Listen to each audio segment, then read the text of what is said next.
Cafe.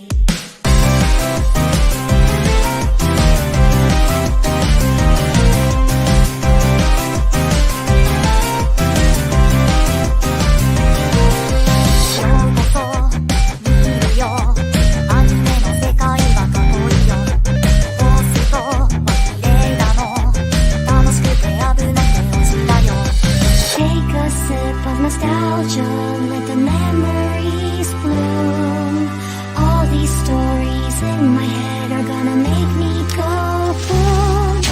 Kick back and relax, turn the volume to the max, bob your head until you're dead. Yeah. 負けないワクワクワクワイ全てが好きだから Yeah. Kick back and relax, turn the volume to the max, bob your head until you're dead. Yeah.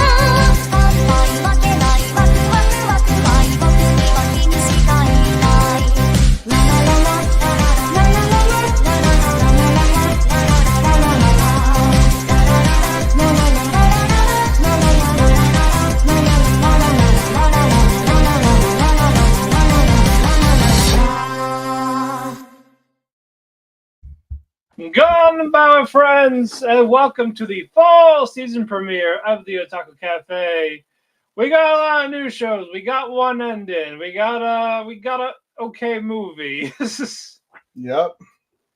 But a lot of stuff, a lot of goodies. I am Matt, your co-CEO and your head chef, and to join me, my other co-CEO and our bartender. Ethan, how you doing? As I groom myself on the air, I'm doing all right, buddy. I'm doing all right. My study clearly hasn't been going very well if I'm able to attend this week. Yep. And you're going to have to figure out what to do for next week because I will not be here. Yeah. So either you do it with Chris or you make Chris and Starman do it together and you just monitor it. The thing about, to peel the curtain back, the thing about like hosting with Starman is I enjoy hosting with Starman, but because he's so dub-centric, where he refuses to watch anything unless it's in dub for the most part, he's perpetually behind. So there's not a lot you can talk about with Starman during the actual season. Yeah. You can only really bring him in at the end of the season when he's caught up on everything, or eventually he has to catch up on everything. So he's forced to fucking suffer and listen to things in Japanese. Right. Fucking aversion, it seems. Well, then it's just gonna have to be Chris. It always just has to be Chris. Yep, he's our only waiter. He's the only one that provides the service, and he does quality customer service. How else can you wait 40 tables in a season? We'll count the animes as tables. Exactly. So he always gets his flowers here. Indeed. He's a man of few words. Indeed. But a couple of news. One of the awards announcements. And for those that tuned in for our thing last week, thank you very much. Yes, for those that don't know how we do our premieres, it's basically the first time it's what they're about or the ones that came back. What's the arc this time? What we feel about it. Mm-hmm. And we ended off with the top 5 so far in terms of first impressions. And then the week after, we go to the actual reviews. Yes. And the week after is where we're going to spend 2.5 hours on a podcast like we do every week here at Otalku Cafe. Exactly. But we will. Let's just get right to it, shall we? You don't got no news? We got enough of the. Yeah, I'm gonna get to the news now. Oh, you're like, let's get right to it. I'm thinking like, oh, we're just gonna jump right. No, I'm gonna. Again, there's a few of them, so I'm just gonna get right to that.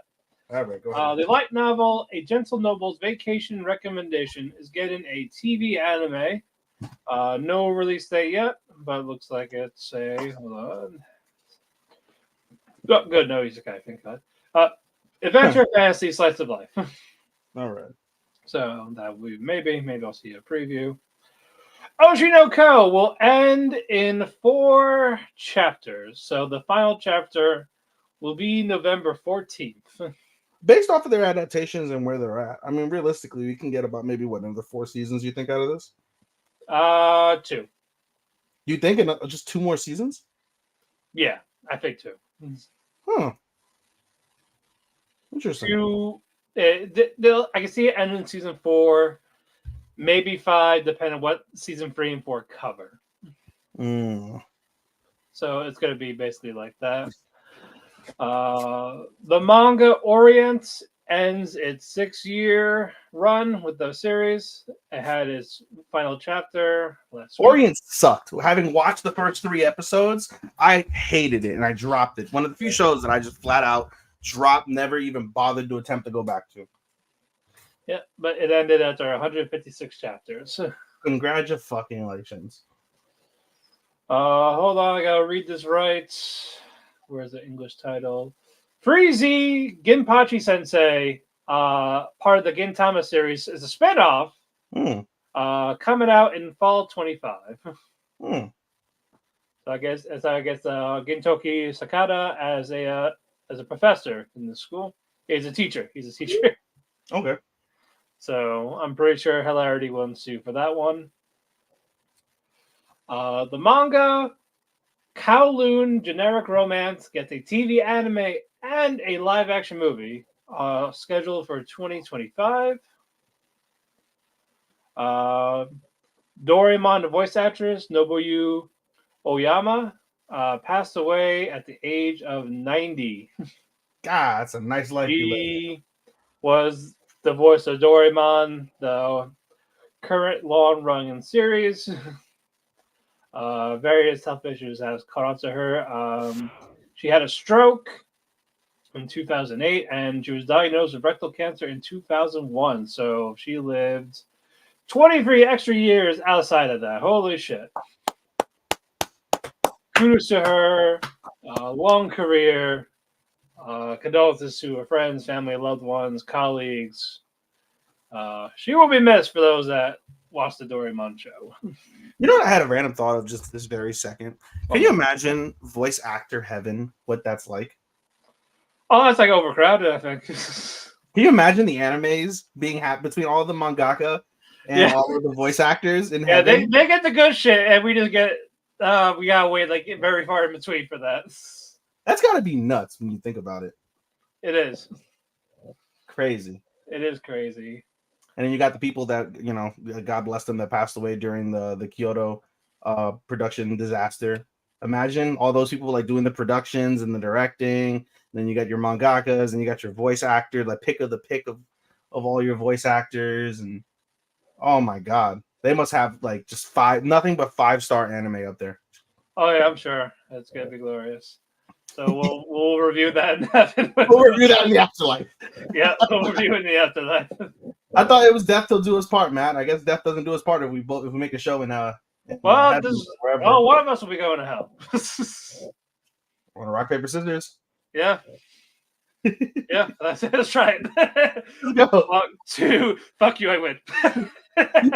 Hey, no, I got a rock, so I'm crushing your finger. Ditch. But moving on, Period and Asahi Production signed a partnership agreement. They will collaborate on joint projects, share resources, including personnel, with the goal of building a robust system for stable and high-quality content creation. A robot system for high content creation? Robust. Oh, they said robot. So they'll be doing future collabs together. Okay, I thought it was like something with robots and AI. I was gonna be like, see? No. See? No, Asahi Studios, people that did Gushing Magical Girls. Because anime. Yes. A lot of a few random ones, but it's mostly Period Studios. They're like the big one with Bleach. There's too many here. The Kingdom series. Can you imagine people putting Gushing with Magical Girls content in Bleach? Yeah, it could happen. It could happen. Oh, good God. Oh, good God. My Hero Academia has its final season in 2025. Thank God. Yeah, I think I can see it being like in the summer. Another 2 core? Yeah, 2 core starting in the summertime, yeah. So what is it, 48 episodes, you think? Like 25. 25? Yeah, or they could just do the 13. They can. They definitely can. It's just a couple of fights left. That's really it. So they can't drag it to 20 episodes. They'll probably be a 1 core. Unless they do like separate episodes of the epilogue. So I mean, like half the season would be the fight, would be the war, and then the other half would be the epilogue. Yeah. They could probably do that. I don't know. That's still like 20. Yeah, I can see about 20. Windbreaker season 2 release date is April 2025. That's another show that I want to maybe. Yeah, There's that I will be watching. that and Vanitas are the two shows in preparation for their 2025 debuts. I'd like to binge, Right. so that way I can kind of like catch up to that. Yeah. Because I was able to binge Gun Gale, but that's easy because that was only 12 episodes. But Right. these are both Vanitas and Windbreaker 24. So exactly. Well, no, Windbreaker's 12. is it 12? Yeah. Oh, I should be able to binge that then. Yeah. Windbreaker's 12. Okay. So if you finish it before the end of the year, you can put it on your end of the year list if it wins anything. Oh, that is true. Yeah. Hmm. So we'll see. Because I had to do that with fucking Windbreaker and Shangri-La, so I had to find a way to squeeze them in somewhere. Yeah, I know Shangri-La goes beyond, and you're watching it and you'll talk about it momentarily, but Oh yeah. I know it goes beyond just like a guy stuck in a game, but it's like, I don't know. It's SAO with the virtual reality. Is it more like SAO? Yeah, he's not stuck in there. It's just you just see it. He just playing games. He's the guy that likes to play shitty games. Like he likes to break the game type of thing, make them OP. He always starts with the lowest equipment. That way, basically sell it for money. And that's why he has like the bird mask and just pants. Okay, because I saw that too, and I'm like, oh, it's a furry. So like, no, he just all the wears outside elements. Of he wears the mask as an accessory.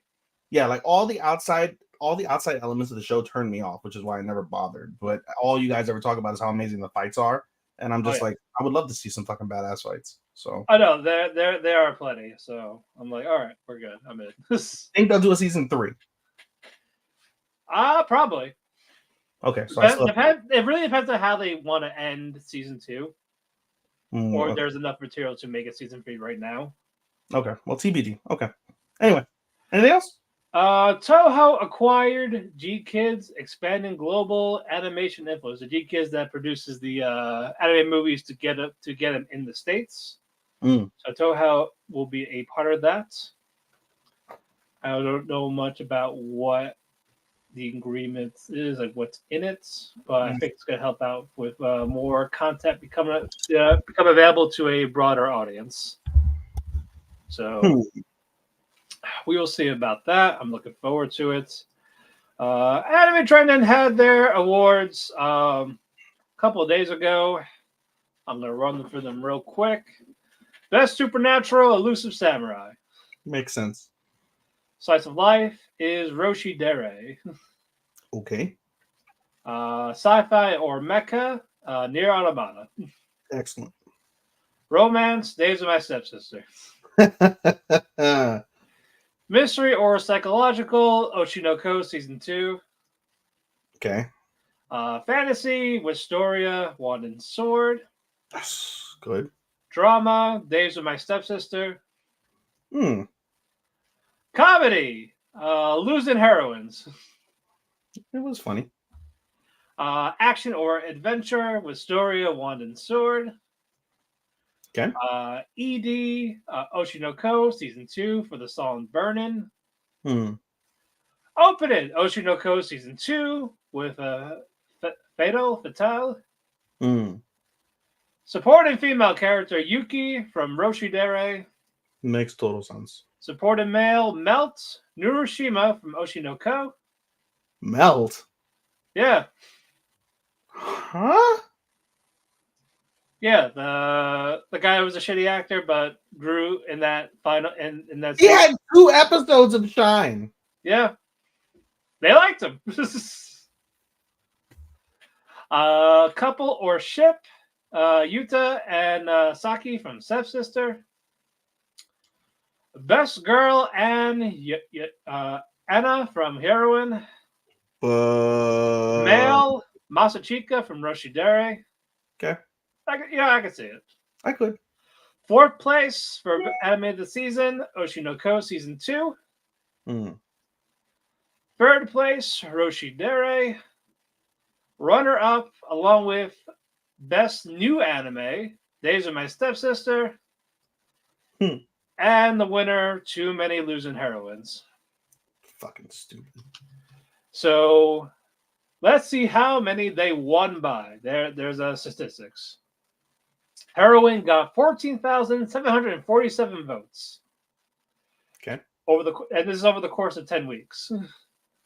10. Stepsister, 14,371.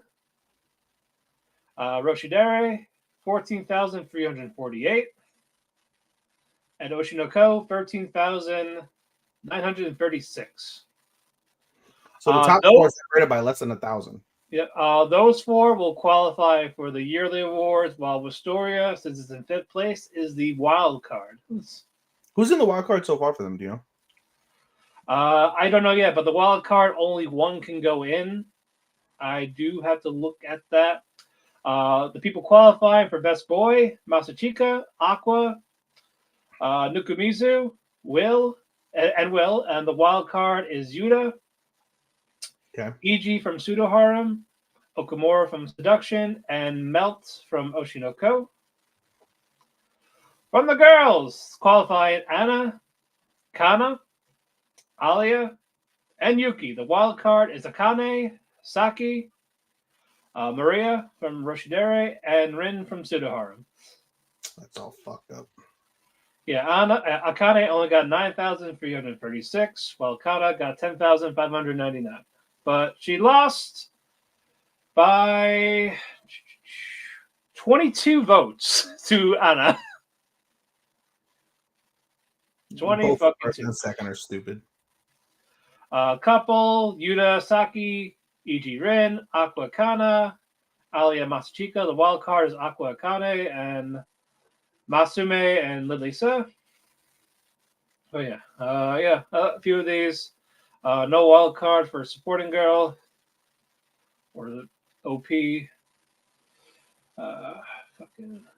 Yeah, that's really it.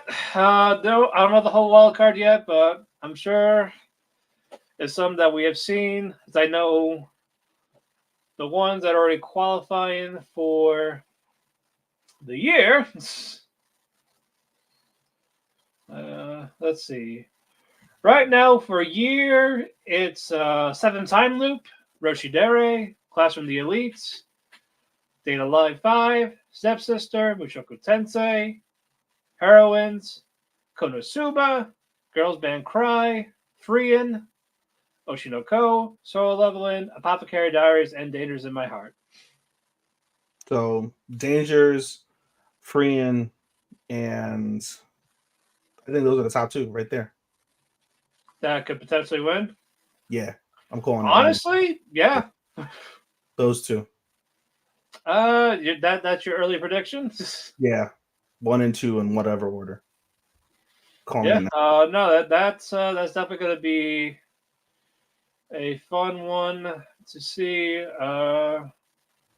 We still have fall.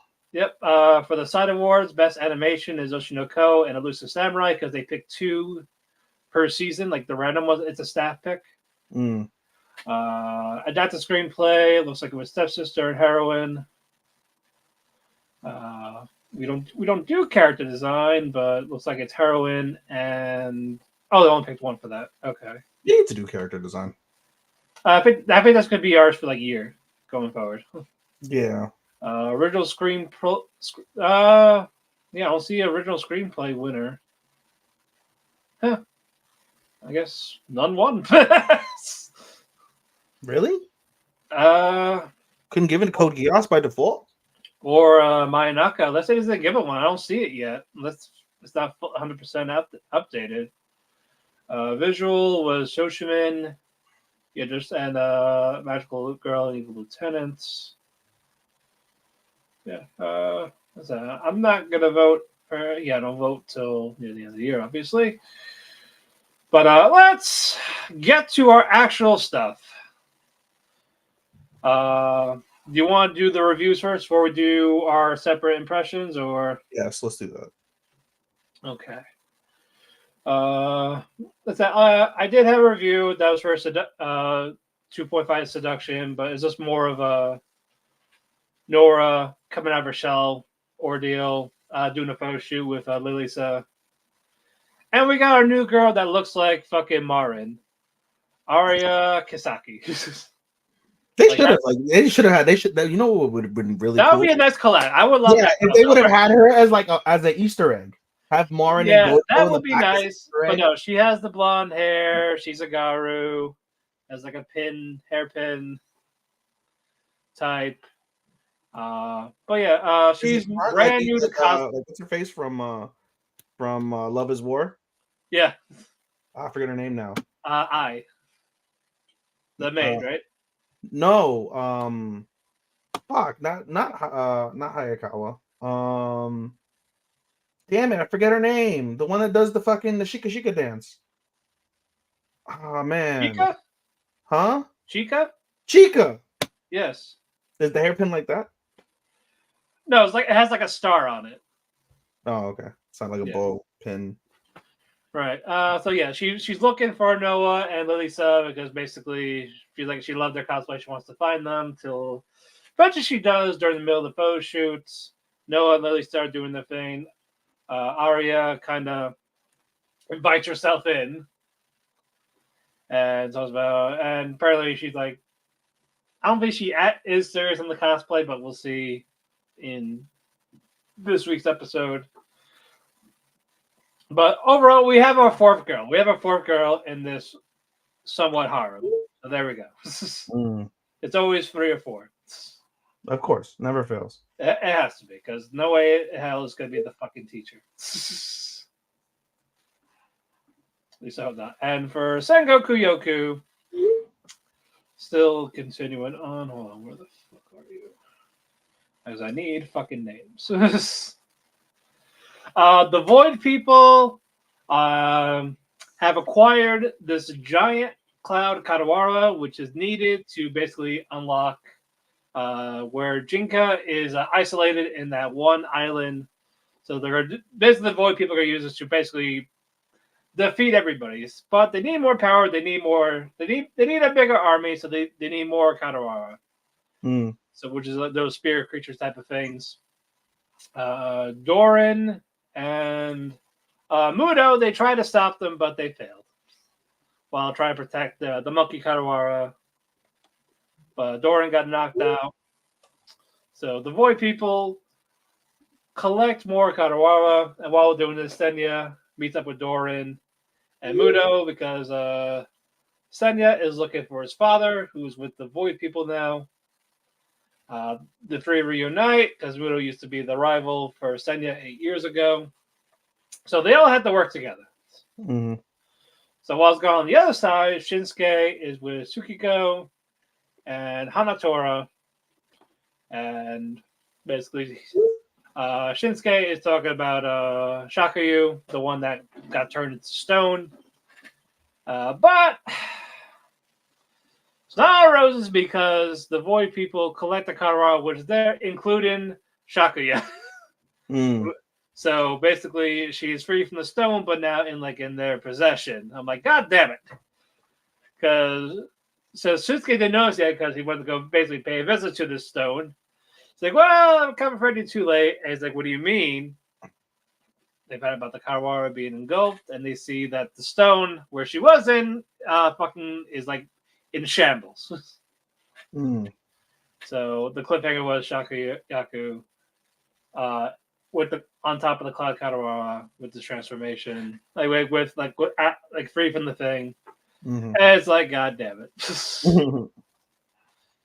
And that's it for my solo reviews. And why the fuck is Adam Cole a babyface?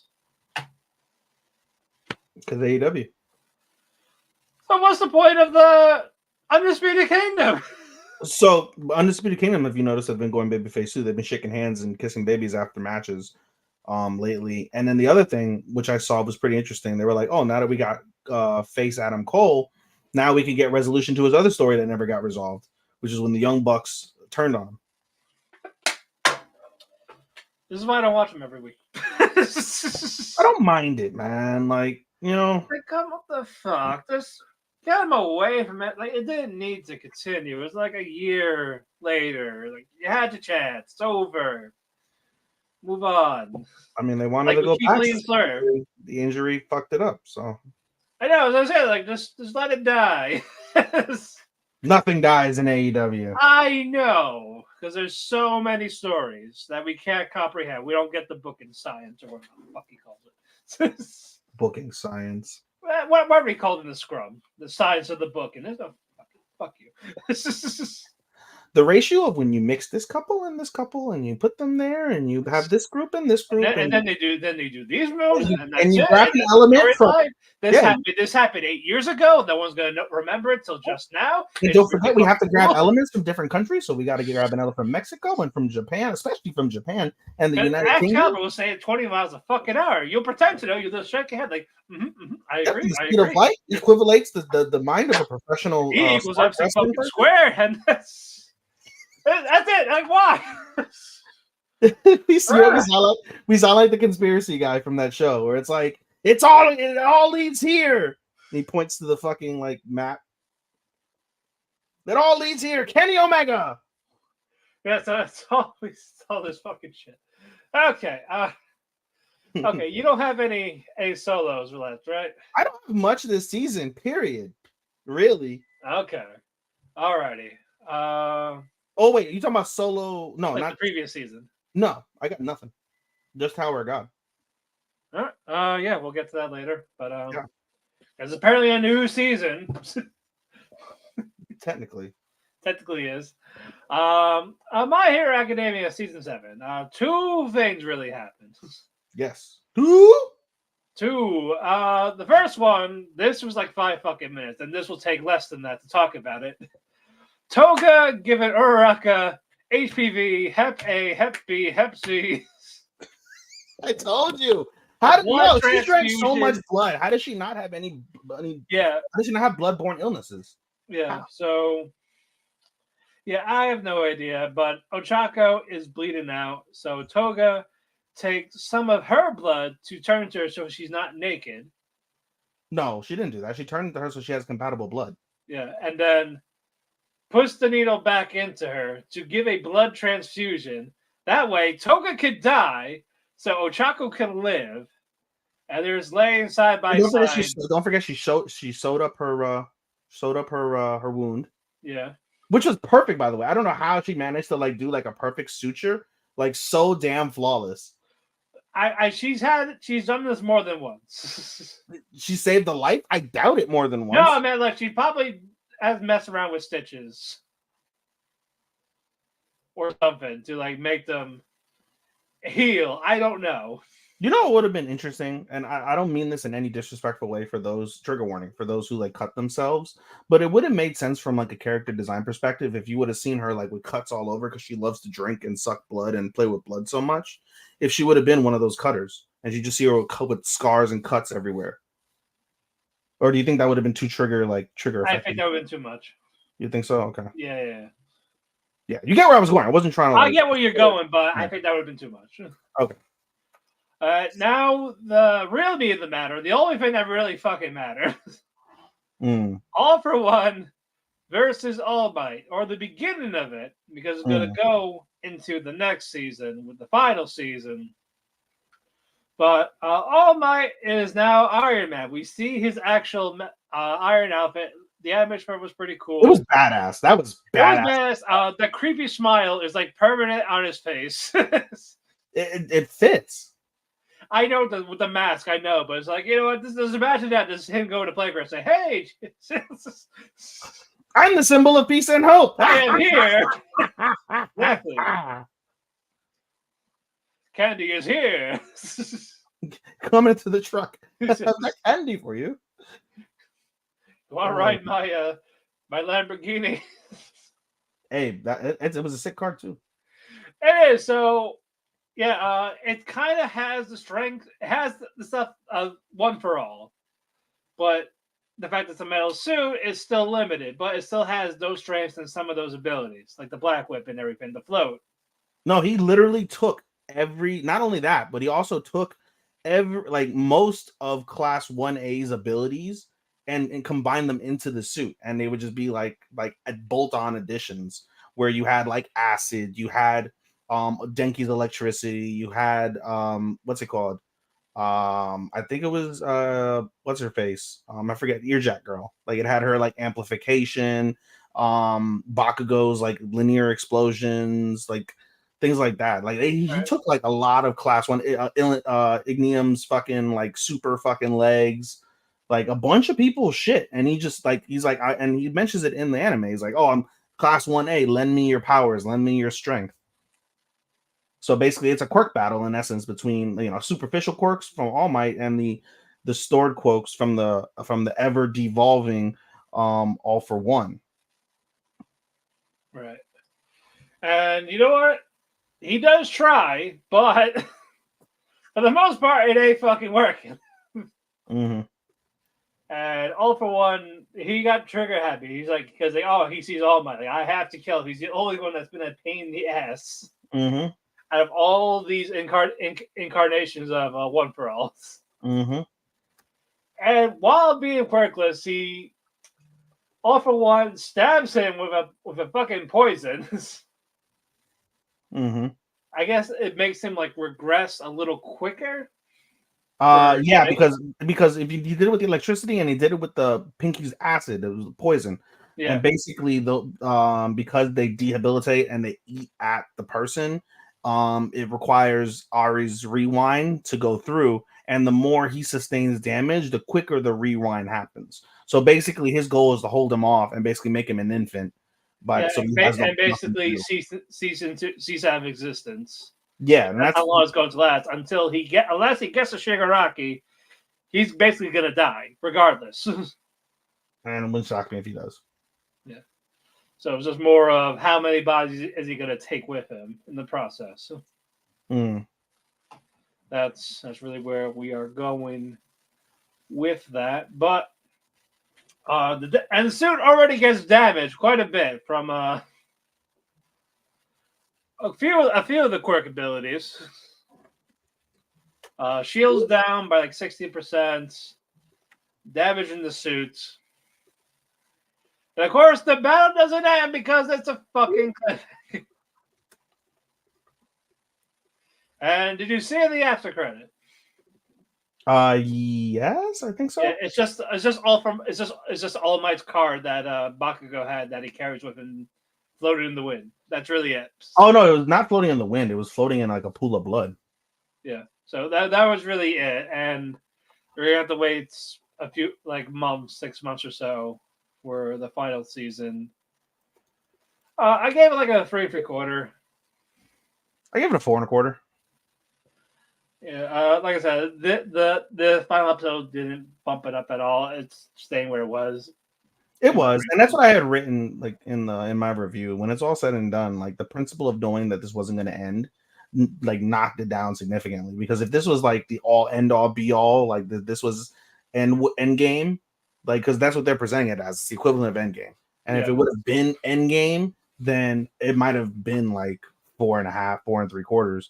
But because of the fact that it's continuing on another season, you have to kind of hold off from that perspective. And then, of course, as we mentioned, a couple of the cop-outs that they did, especially with Bakugo's like non-death, that really was like a kick in the shin. That was kind of like... Yeah, again, it would have been great if you did that to like help protect Deku from Shigaraki, but... Yeah, or let Bakugo die. I think they kind of already did that, and he got badly injured, but again, it would not make sense they did it again, even though you did that last season with the injury. But I was like, to save it or something. Like, I don't know. It didn't work. What? It didn't dawn on me like a plot hole. Like they couldn't give them like some type of like airy capsule, or if they take like only get one capsule a piece, and they take airy capsule and it saves them from like certain death. Like just enough to rewind. We really don't know how. We also really don't know how much control she actually has yet. Maybe it can only be a little bit, not. She reversed Lemillion whole. Right, but like how many times can she do that? That's fair. So I mean, they could have given it to somebody like a Bakugo. He's pretty damn important. Well, yeah, because only 3 or 4 of them are important. Maybe 5. they're all important in their own like little I ways. know, But I I mean, know. when it's all said and There's, like, done, like you have your top six, right? You have your Deku, your Shoto, and your Bakugo. Those are your top three. and And your then Shadow, Ida, and Ochako. yeah, and what's her face? And Frog Girl.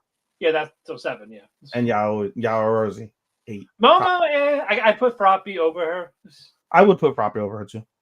Yeah, and Minetta's dead last. Hope it gets hit by a car, type of thing. Why the fuck is he still around? I don't know. They can't die. They can't fucking die. He was useless in the movie too, that we're gonna talk about in a few seconds. Yeah, we're not going to go in depth of it. We're just going to talk about what it is, what we thought about it. Yeah. My Hero Academia, you're next.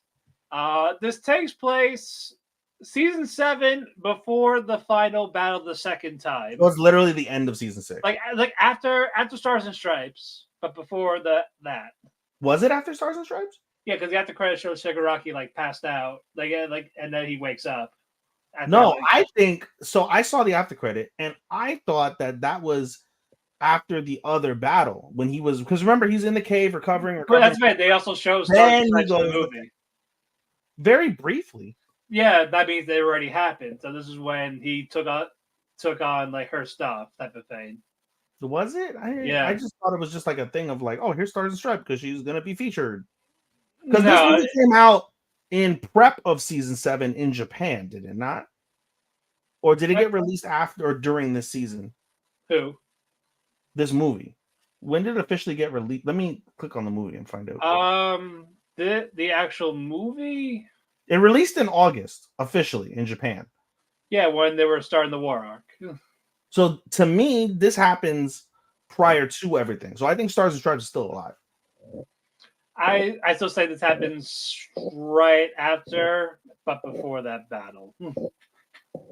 But what's called? We have Dark Might, or the Italian mob guy who All Might cosplayer. Yeah, who is so influenced by All Might. He saw his retirement speech. Say, now it's your turn. Now it's your turn. Say, I hear you loud and clear. Golini. Yeah, I saw this in dub. I'm sure you saw this in sub. Yep. Yeah. I wish they had Italian accents because they are an Italian family. And Chris Abbott, just do a little vibrato, a little bit of something. But no, Pablo, you failed me again, so now you're going to die. But it just sounds exactly like All Might, like no little different accent or anything like that. Like you couldn't mix the fucking two. Yeah, the same thing in the Japanese sub too. There was a slight difference. You could tell there was a slight difference, but not much difference at all. Yeah, so typical anime movie villain. He's the biggest threat for the next 45 minutes. Yep. World Conquest wants to basically get rid of UA to become this true symbol. His quirk is alchemy. All he has is like coins or like the money for like the mafia, because the mafioso can generate stuff with the alchemy. But there's a special character that helps this movie in a lot of ways.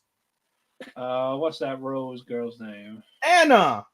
Yeah, so it's Anna. She has a quirk that basically it enhances the quirk, but if you are officially like 1% compatible with her, if not, it's like a temporary boost.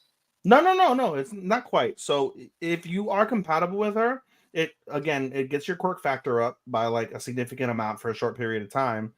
If you're not, then that's when you get like sharp bolts of pain and you're knocked out. It's like the equivalent of like Crucio in fucking in Harry Potter. If you get touched by that and you're not compatible, right? Like you're fucked. But yeah, on that's the whole fucking premise. This is definitely the weakest.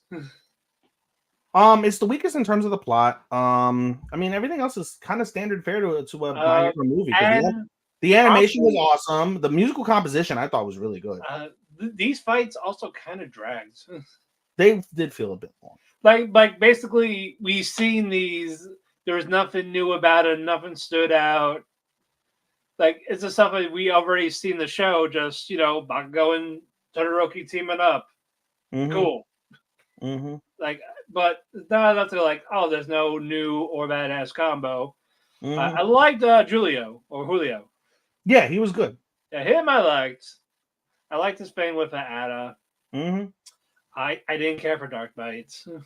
No, his family was useless, Yeah, pretty much. except for the one person though that could put people to sleep. She wasn't that bad. Yeah, she's the one that did more damage than fucking Dark Knights. Seemed like it, right? Right, pretty much, but she got taken out pretty quickly. Hmm. Um, if you're really big into My Hero, I guess watch it, but on that, it's not And really important. I wrote this in my review. Like one of the things that I always hate about a lot of these type of anime movies is they're not canon. I could, it would boost up every single movie significantly if they made this canon in some capacity. Right? If you like, because they all in the movie, they go through all these trials and tribulations they have to overcome. You would think like they, that makes them better. You'd think they'd be able to tap into something that they might have done in one of the movies to be able to help them in their battle against the League of Villains and the Resistance Force and all them, right? You would think that that would behoove them to tap into that, and it's just not, it never happened. It never existed in the actual real series, and that always pisses me off. It really does bother me because even if the fights are kind of like standard laissez-faire in a way, it's still worthwhile to give that as a foundation, as a building block to these fucking growing kids as they continue to be heroes. Right. Still, the second one is still my favorite. I think if they did, you remember that fight, right, with Deku giving Bakugo the one for That's all. the second movie. Yeah. What was the third movie? What's I've that? seen them all. I just don't. Who was that third one? I don't know. That one was like another generic one. But if they had that, like Deku Bakugo against Shigaraki or All for One with, I mean, that, Deku's final form. I think thing that would have was been the best ending like ever. With like they used it, but they used it for the fucking movie.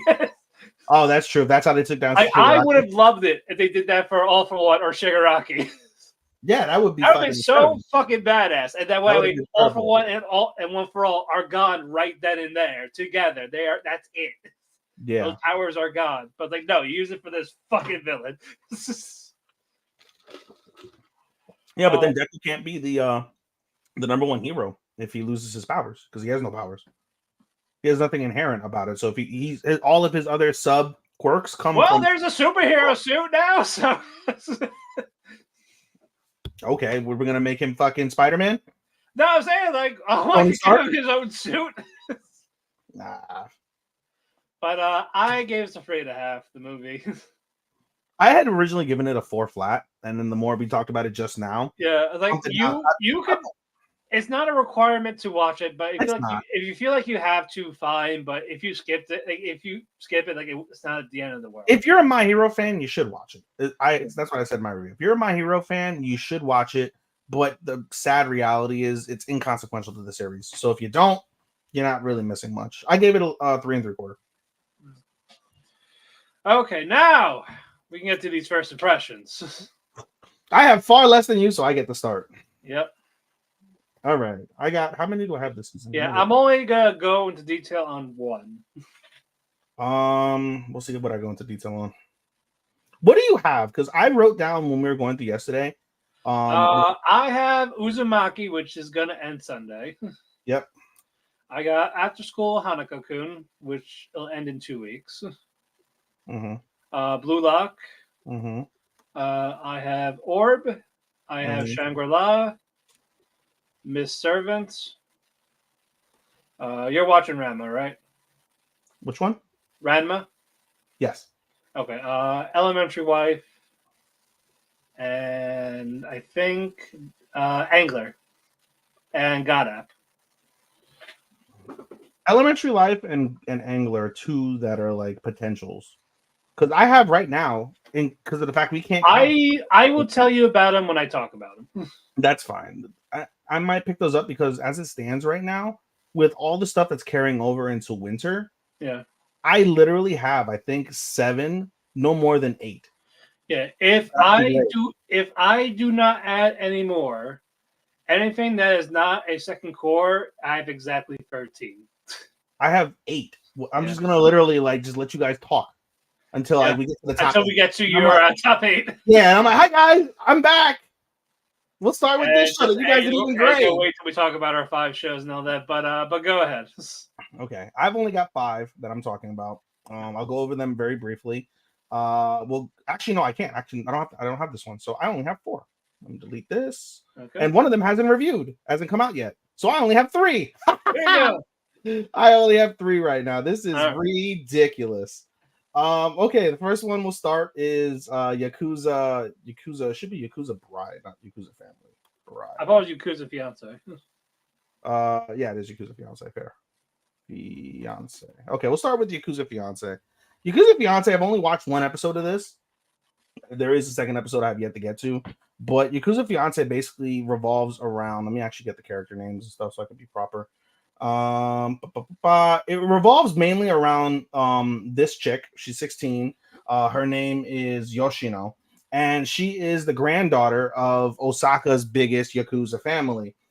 In an effort to basically get the 2 families between Osaka and Tokyo, they basically do an arranged marriage, and they arrange her with the grandson of Tokyo's biggest Yakuza family. His name is Miyama, Kirishima, right? So we'll call him Miyama. And so at first, and to do that, like to get them conglomerated, transfer her out of Osaka to Tokyo. And at first, when you see what's his face, Miyama, he's very kind, very like gracious, things like that.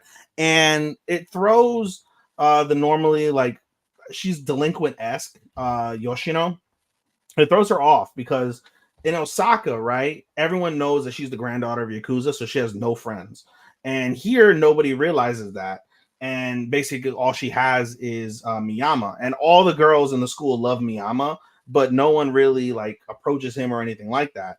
And over the course of the episode, you basically see that Miyama is acting kind and nice and sweet, but he's a dick, and he's an actual legit Yakuza. Like he's literally like in sessions where they're torturing people. He's beating people to a bloody pulp or killing them. Like he's actually like badass as fuck. He's got tattoos galore at 16, like full back tattoo, like tattoos up to his elbow.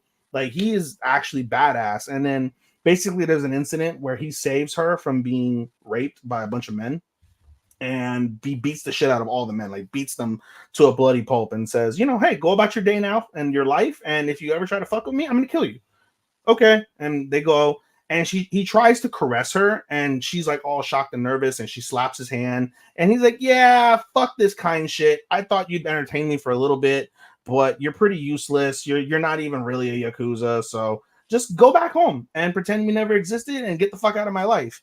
And you know, she's like, if you want to be useful, why don't you go be a whore? I can set you up to be a prostitute in one of our things. You'll make me great money. You'll have great money yourself, and you'll be more useful than as you are right now. And this pisses her off. And she basically talks to her grandfather, and her grandfather's like, give it a year. She's like, stay with that man for 1 year. Do everything you can to make that man fall in love with you. And when he's finally in love with you after the 1 year, you ditch his bitch ass to the curb. Because that's how you get and you deal with motherfuckers like him. So that's the plan going forward. And the next day going into school, she basically hands him a sack of like I think it was like 100, like I think it was like 5 million yen or something. Hands him a stack of 5 million yen. And he's like, where the fuck did you get this money? He's like, I sold my body. You said I'd be useful if I sold my body. I sold my body. I gave a kidney away. So I gave my kidney away for you. Right. And then basically like kind of like berated him in the process of like trying to like make him feel sorry that she quote unquote did this. And he automatically falls in love with her. He's like, I love you. Please be my wife. Da da da da da. So he is a narcissist, and he's a what's it called? He's a masochist. He loves that type of shit. So this automatically, this is why I said Starman would love this. The toxicity of this motherfucker and this relationship that's probably going to happen is going to be off the charts. Off the charts. Oh boy. It is wild. And so I can't wait to see episode 2 at some point soon. Moving on. The next one I'll talk about is 365 Wedding. The show basically focuses around like this introverted guy. Let me get his name for you. 365 Wedding. Where is it? This one. There we go. His name is Ohara, and basically he has a simple life. He's very introverted. He has, he's never been with a girl. He just does his work at a this is at like a travel agency that the people work at, and he just has a cat, takes care of his cat, does his work, goes home, all that stuff. He comes into work one day, and basically the branch manager, who acts like a bitch a lot of the times, is basically saying, hey, we're taking a single person and we're shipping them off to Alaska to be the branch manager for a branch, a sub branch in Alaska, and we need volunteers. Anybody volunteered? Nobody speaks up except for him. And he's like, I've got a cat. I can't move because I love my cat. And she's like, that's not a reason. Really, get the fuck out of my face.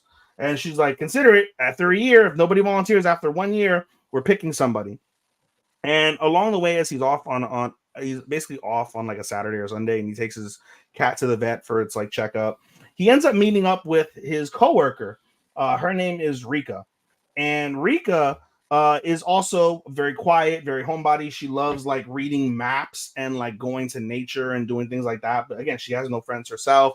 And when they see each other at work, she basically glares at him a lot. Like, and she has this like resting bitch face. She has perpetual resting bitch face. So everybody thinks like she's just angry at them for no fucking reason.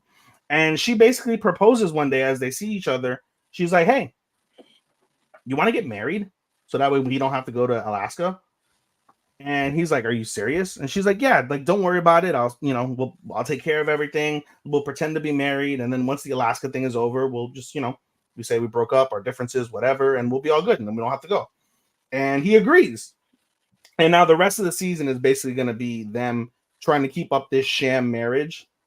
And over the course of this, though, they start to like, and in the course of, because I've seen there's 2 episodes so far, and I've seen both episodes. They begin to actually start like noticing things about each other. They get closer. They communicate. They have like somebody to talk to. Things of that nature. They're forced into situations where they have to interact and be close and find out about each other. So basically, it's going to be one of those things where they fake the marriage. They got to keep up the fake marriage, and over the course of the fake marriage, they actually do fall in love.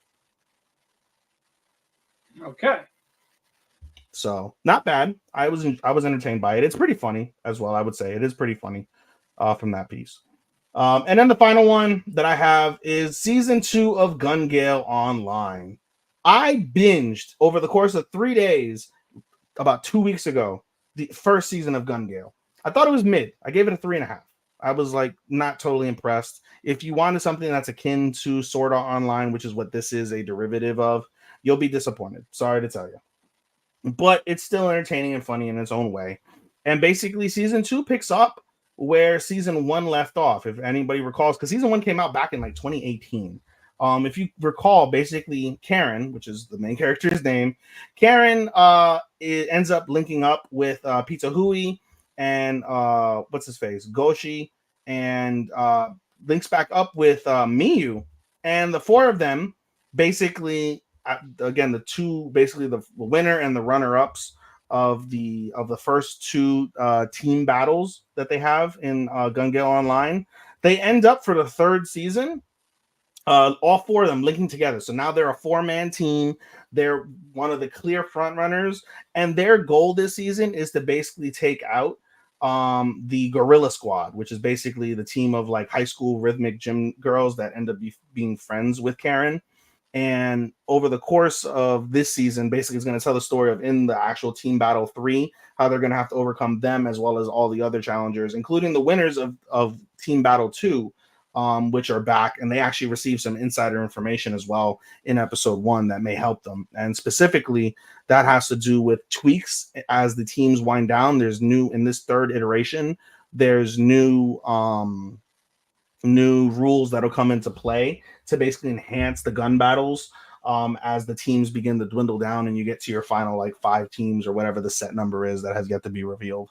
So yeah, pretty standard from that perspective. I would say also the animation, obviously between 2018 and 2024, vastly different, obviously much improved, but still much of the same in essence in terms of the plot. So realistically, if I had more than 13, I don't know where this would have squeezed in, but by default, I'm going to say that this is going to be my number 8 off the rip, because I don't expect much from this compared to everything else that we've seen thus far, so that I can count. So this will probably be my number 8 as we start. Well, it might get an award or 2. You never know. It may, but I'm just in terms of my ranking, since I only have Right. Yeah. 12 in general. Gotcha. And then the final one that I'll talk about next week if I'm here is Blue Miburo. That one has yet to air, but basically it's a Ronin style anime. It's another like historical like anime piece of like old Japan. So very much looking forward to that and seeing how that turns out. So more to be had on that debut, hopefully next week. Yeah, hopefully. All right, let me get my various ones in. I'm going to do these as quick as I can, except for my last one. But first one, You Are Miss Servant. It's basically You're as a maid. But it starts with Hitoyoshi, who is a high schooler that lives alone, doesn't know how to take care of himself with the cleaning and all that. But one day, a maid knocks on the door. Talks about getting the job and all this, and you find out she was a fucking assassin. So that's why I said it's You're as a maid. A killer, like very good with knives, mostly the knives. Mostly the knibs. And Hitoyoshi even says, "This girl fucking freaks me out." Because like I don't need an assassin. Why not? Who is you gonna kill? A high school bully? Wouldn't you love to have an assassin friend? I mean, if I don't have to pay, yes. It's just to have, just you never have to worry about anything happening, really. If they are good at their job and not tracing the steps, like sure, we could talk. We could talk shop, but I don't like my sub killer. Yes, pretty much. But the maid gets upset about this because now she has like nowhere to go. But Hitoyoshi goes back to her because she draws one of her earrings. They talk, they get along. He's like, all right, you can come live with me, type of thing. She doesn't know how to do any cleaning tasks, like cooking, cleaning. She doesn't have a sense of taste because she was basically told that food was basically ration, not something to enjoy. Just like your. Yep. But that all changed when she had the tonkatsu sauce on the pork, and she liked the sauce. And it got to the point where where you get like a midnight snack type of thing. Hitoyoshi got up, he hears noise in the kitchen, and she just licking the sauce cap. It's just like, don't look at me. I'm sorry. Don't judge me. Yes. So she really loves that sauce. She loves that tonkatsu sauce. But I am 2 episodes in. It is wholesome. It's cute. It's not a rom-com. There's some subtext, but I doubt it'll go that far. Is there blood and death? It's her having actually her having better memories of just being this killer. But it's a keep. It's a keep. So, excuse me. All right. This one, it's just gonna be a minute after school. Hanako-kun once again. 4 episodes. They're 10-minute shorts. It's just random adventures again. It's just to kill time until season 2 comes out in January. But you know what? It's just fun seeing the characters. Outside of that, I'm just ready for season 2. I don't need this again. I didn't need this again. It's just something to do. Wow. Exactly. So it's probably gonna be like a 3.25, 3.5 type of thing. There's nothing that's gonna make it seem like it's 4. This wouldn't have made the rankings if it wasn't for so many continuals. It will probably, it's probably gonna be like number 13 by default.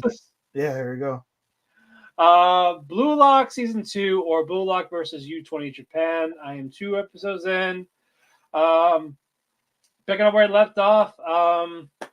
With the remaining 30 or so people, they're challenged by Japan's U20. In a game, if Blue Lock wins, they replace the U20 team. But if they lose, Blue Lock, the program is canceled. So right now, they're figuring out which of us should go in for this. So they have a ranking, top 6, and the people beneath them, they're going to rotate in teams, see which team works the best. Blue Lock is college, right? No, it's high school. That makes no logical sense in terms of actual international football. That pisses me off. That is so stupid. Do you realize, Matt, I don't know how much you know about soccer, but in all the countries that are worthwhile and have multiversal teams within the country itself, you have U8, U10, U12, U14, U16, U18, U20. So you're going to say that the U16 equivalent motherfuckers are going to face the U20 motherfuckers, and then you're going to put the entirety of the U16 if they win. That's it. They agreed to that because they didn't like the Blue Lot program. So it's all right. You want to wager that? Okay, fine. I bet you what I've been doing is better than your team. But when they fought an international team at the end of season 1, they got their asses kicked. That's why they're questioning this. So they've been like, you know what? They ain't gonna win. They're not gonna win. I hate that.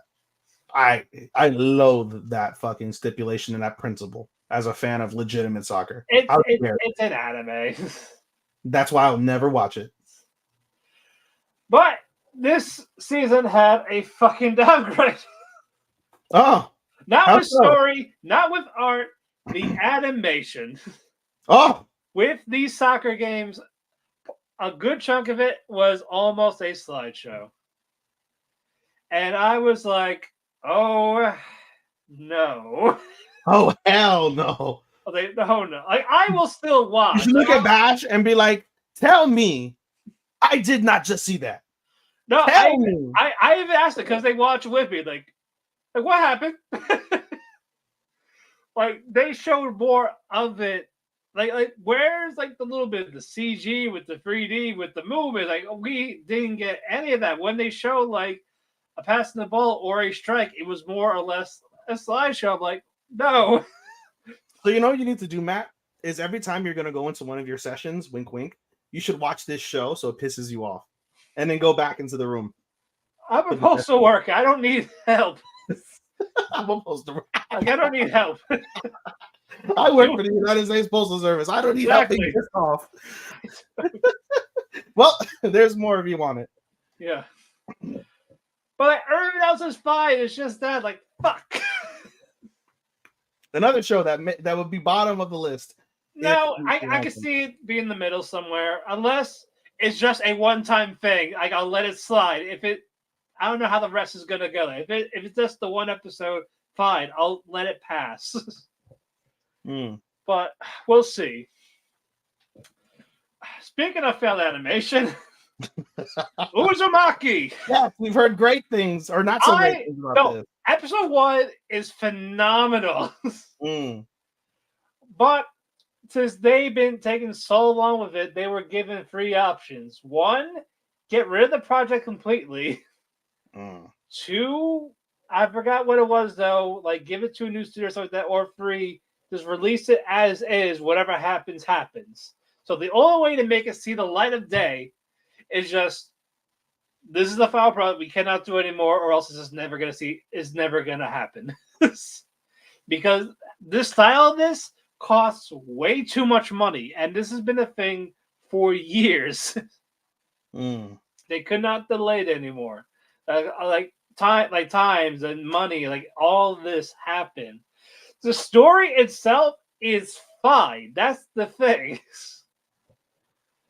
But Uzumaki is a Kurozuru show, a town in Japan, and it is cursed with spirals. If they look at the spiral, they see the spiral, they go mad with it until it fucking consumes them to the point of death. So they're trying to figure out where these are, because for Saito, one of the main characters, his dad passed away because he got crazy with the fucking spirals. And now his mom saw it, and it got to the point where she thought there was like spirals in her ears, like talking to her, and the only way to make it stop is that she fucking stabbed her ear. Even though there were no spirals or anything, but the inner voice in her head made her believe that there was there. Like, all the people in this town that see the spiral, they are going crazy, and they're trying to figure out the source of this. And it's a 20-chapter graphic novel, but they're doing this in 4 episodes. This should have been 6, because the final episode It's Sunday when I'm not here. But like we were so close. We were on the verge of greatness. We had it. It's like fucking the girl and you're gonna come and then she just shits. And you're not fucking no more. Yeah, I'm like, God damn it. Another show that might have not made your list if it wasn't for the fact if the animation was the same for those 4 episodes, this would have been top 5. But like it might be somewhere, I don't know. Oh, the disappointment. It depends on the finale at this point. Oh, the disappointment in your voice. Yes. I've been waiting so long for a good Junji Ito adaptation. This could have been the one. Nope. No. But again, we'll see the final episode. Now something really good. Shangri-La Frontier Season 2. All right. Basically pick up where it left off when I forgot the character's name talks to Sunraku about, hey, want to learn about the secrets of the game. You want to know about this and that with the professor. Let's work together. Sunraku said yes, but he's going to hold off on that because he wants to acquire basically the materials he got from the last boss fight, the last epic boss fight. He wants to go to a certain village to craft it for better stuff. So he's accompanied by Aramis and Bilek. There's a nice little battle. Fucking Emo, best bunny girl. They take care of the golems that are guarding this place. They found a secret passage, but the episode ends with Kay, and I believe Toa. Like, hey, there's a motherfucker. Mm-hmm. Ignored our email because I thought we were buddies. Let's just go fuck with. Let's go fuck with his quest. Whatever the fuck he's doing. Let's go. Let's go mess with him. But animation's great. The action was awesome. The fact that season 1 is still fresh in my mind, this just makes it all the more better. Cannot wait for how season 2 is going to unfold. Move it on. Let's talk about part of negative, positive angler. Whoa. I was like, what did you just say? What? It sounded like you said the N word. I was like, oh, what did you Negative. Calm down. Positive, negative angler. Negative, positive angler. Negative, positive angler. Okay. Yep. This follows Tsunehiro Sasaki, who has like the worst luck. Apartments are shit, about to be evicted soon, low on money, keeps borrowing money to the point where he has a massive debt. And on top of this, he has a brain tumor, which gives him 2 years to live. Just off yourself.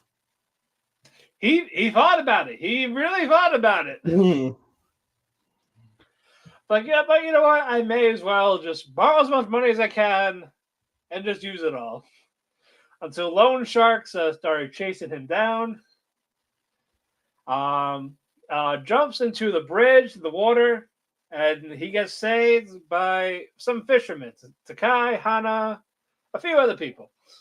Mm-hmm. And he just wants to die. He's miserable. But it's like, okay, we can drop you off this after we finish fishing. It's like, fine. Say, hey, you want to do this? He's like, no. What's the point? Fishing's fucking stupid. Mm. He's like, all right, just kill the time. Just kill the time. Come on, why not? Kill me, not the time. Yes. So he gives in. He says fine. And it turns out he had good luck drawing the fish in after being taught how to fish. Like, it was the only time he had fucking luck. Fishing. Yes, fishing. You learn, unlike Solo Loop, you learn more about different types of fishing, like with the fish, with the poles and everything like that. Mm. So you're learning about fishing. Like, okay, this is nice. And you want to know how his luck could get worse? After the fishing, all that, they go. They drop him off. His apartment is God. Bulldoze. The complex is God. So he has no nothing. nowhere to go. But what you call it? One of the guys, Taki. He's like, you know what? Just come crash with me, basically. Mm. And they even gave him a part-time job. It's kind of like a department store, also with fishing. And the fucking manager's like, "Hey, do you like fishing?" And he's like, and the guy's like, "You know, I can say I like it to get the job." Like, no, I fucking hate it. But it's like the boss is like, "Yes." He's happy. He's like, "Good. That means we can go fishing while you mend the store." Hmm. It's not bad. It definitely has potential. But I was like, "Holy shit, this guy can this get any worse for him?" Let's fuck around and find out. Basically. Next one, God App Season 2. This takes place 12 years after the incident of the first season, where basically Goro, as God, kind of just wiped away the memories of the people participating in this and the people that got involved in the game. They cannot age, so they are forever that age, wherever it is when they were playing the game. And it's like, what the fuck? And this time, this follows Io. We don't know much about her, but she wants to know more about the incident, what happened with it, why anything. Mm.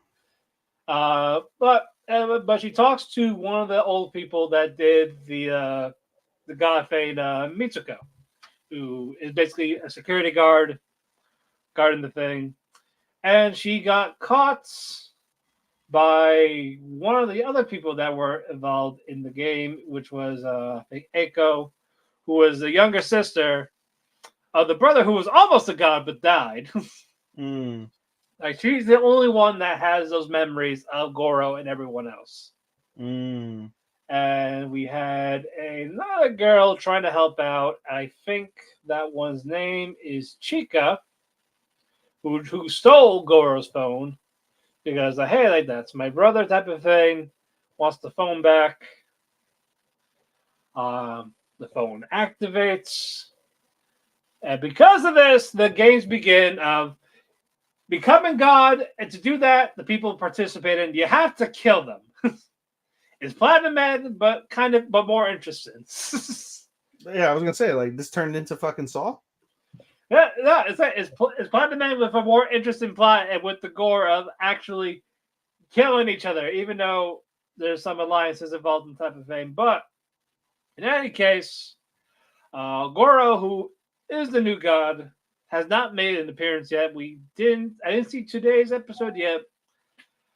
I gave last season a 3.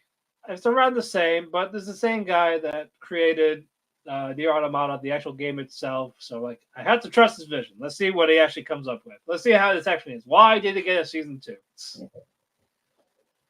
I need to know. He probably negotiated. He's like, I'll do another Nier Automata season if you give me another God App season. Yes, like I'm doing both of these. You must accept it. Please. Yes. I got 2 more. Sumo Show, or If My Wife Became an Elementary School Student. This is the other one. This is a drama, bit of a comedy. Mm. That one that threw me off, but it's not the main focus of it. So thank fucking God. Good.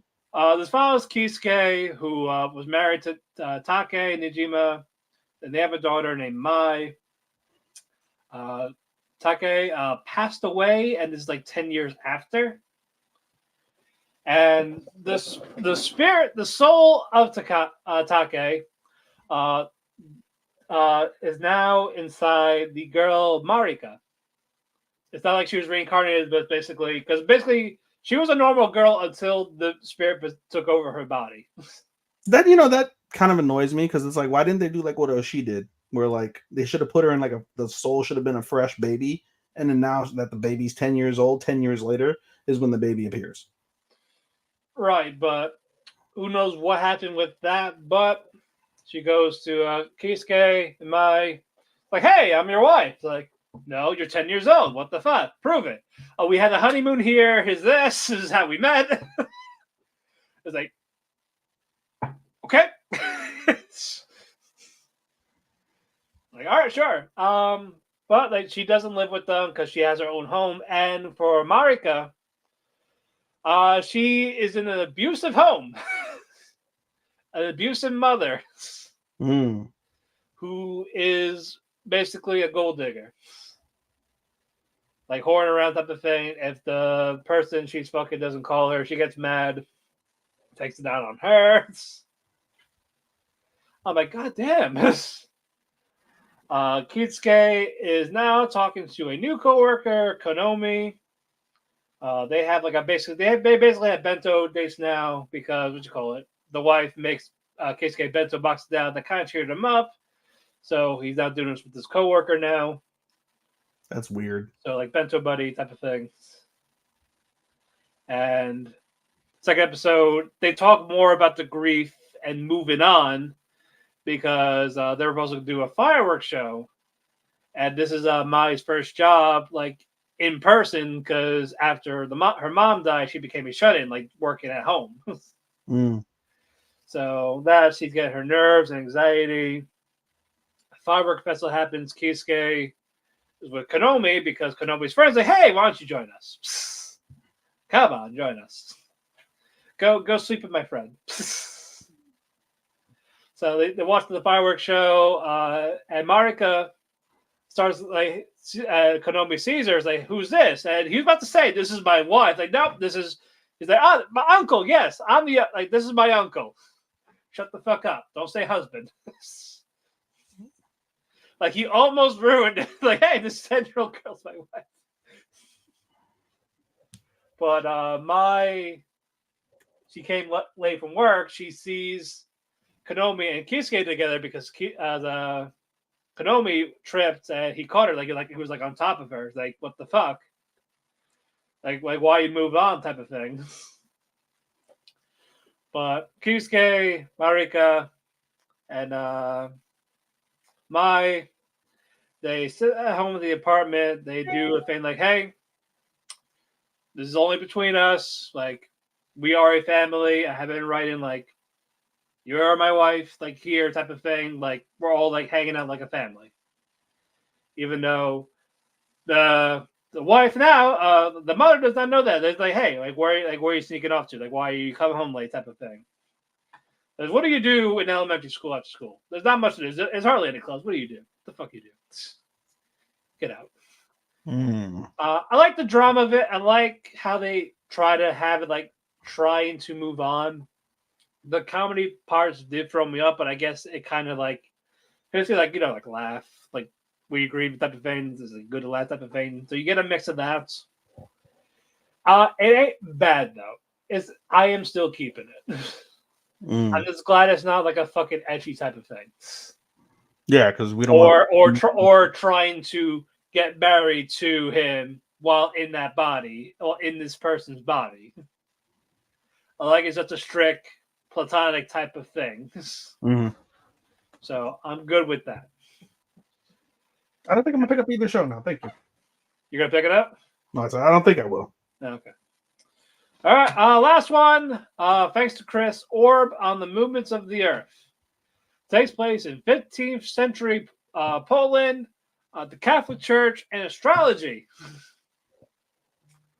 A time where heretical ideas are basically they're shunned, hearsay, all of that.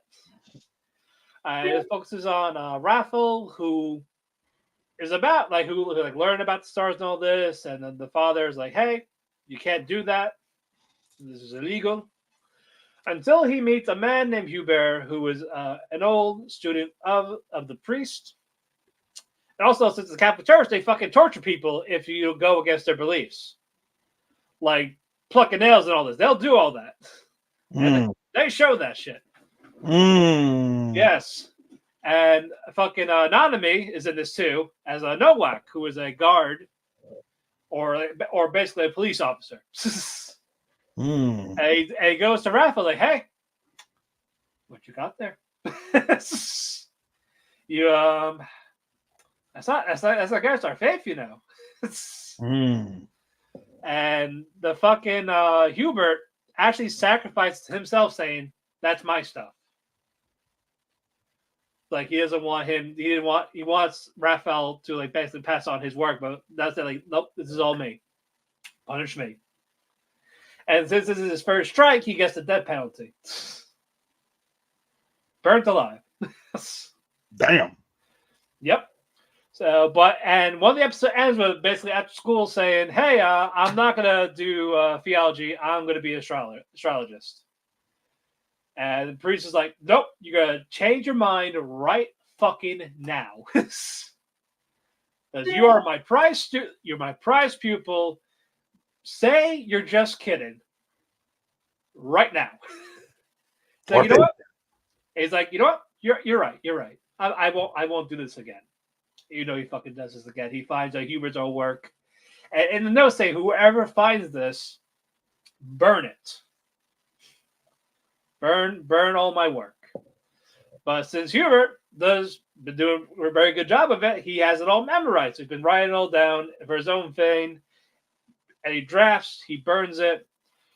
Well, unfortunately, the father found part of the burnt remains, so he ratted him out to the cop. He's in jail. And he's like, "You know what?" And he was like, "You know what? It's your first offense. Just go to the court saying, 'Hey, I'm not going to do it. I'll burn all my work. I'll take the university thing for theology. And that's it.'" And Raphael's like, "You know what? Fine. I will do that." But when he gets to the court, he gets the letter for the university, the invitation that he got. He ripped it in half. So now he's in jail. He's going to be tortured tomorrow. So Noak, or Nanami, he goes to his cell saying, "Why'd you do that? We had a deal." And he's like, "I couldn't do it. Like there was more than what is here. Like it's okay, like go out of the norm type of thing. Like why fake it type of thing? Like why should I not do something I love? I love learning about all of this." And he gets some wine. Cause that's what the jail cells do. That's what they do. Like have some wine before you get tortured. You know, cut your mouth open and all that. Mm. And Raphael says, "Hey, while you were talking, I put poppy in the drink." Oh, you're getting high as fuck. And like poison, like enough to kill you. Oh, okay. My bad. Like opium type of thing. I don't know. That's what I'm thinking. You said poppy. I'm like, oh, opium. He's gonna get fucking high as a kite. Yeah, but Noak was like, he went to throw it up, and Raphael's like, "No, I didn't give it to you. I gave it to me." So he's sacrificing himself, not telling them where the stuff is buried. And he accepts it. And you get a very nice visual of like the blue shining light coming down from the sky reflected onto him. And he dies. The main character dies. And they still hung his body on this cross and burned him. Wow. And now for episode 4 is going to be 10 years after that. So I don't know who this new main character is going to be. He's going to find the work. Yeah. And continue on the work. But I was like, holy shit. Now this sounds like I would want to. You would like. This is fantastic. It's on Netflix, right? It's on Netflix. Is it weekly? Yep. But I'm like, oh my god. And it's by Madhouse, who made Free It. So the animation this is stellar on top of that. And the visuals of the stars there is beautiful. Orb on the But I'm like, I am just now intrigued. Like, I need to know more. I want to learn all the shit that is going on in this world. But I think you would enjoy this. Like, and you are this religious man. I am not. But even that, I still find fascinating.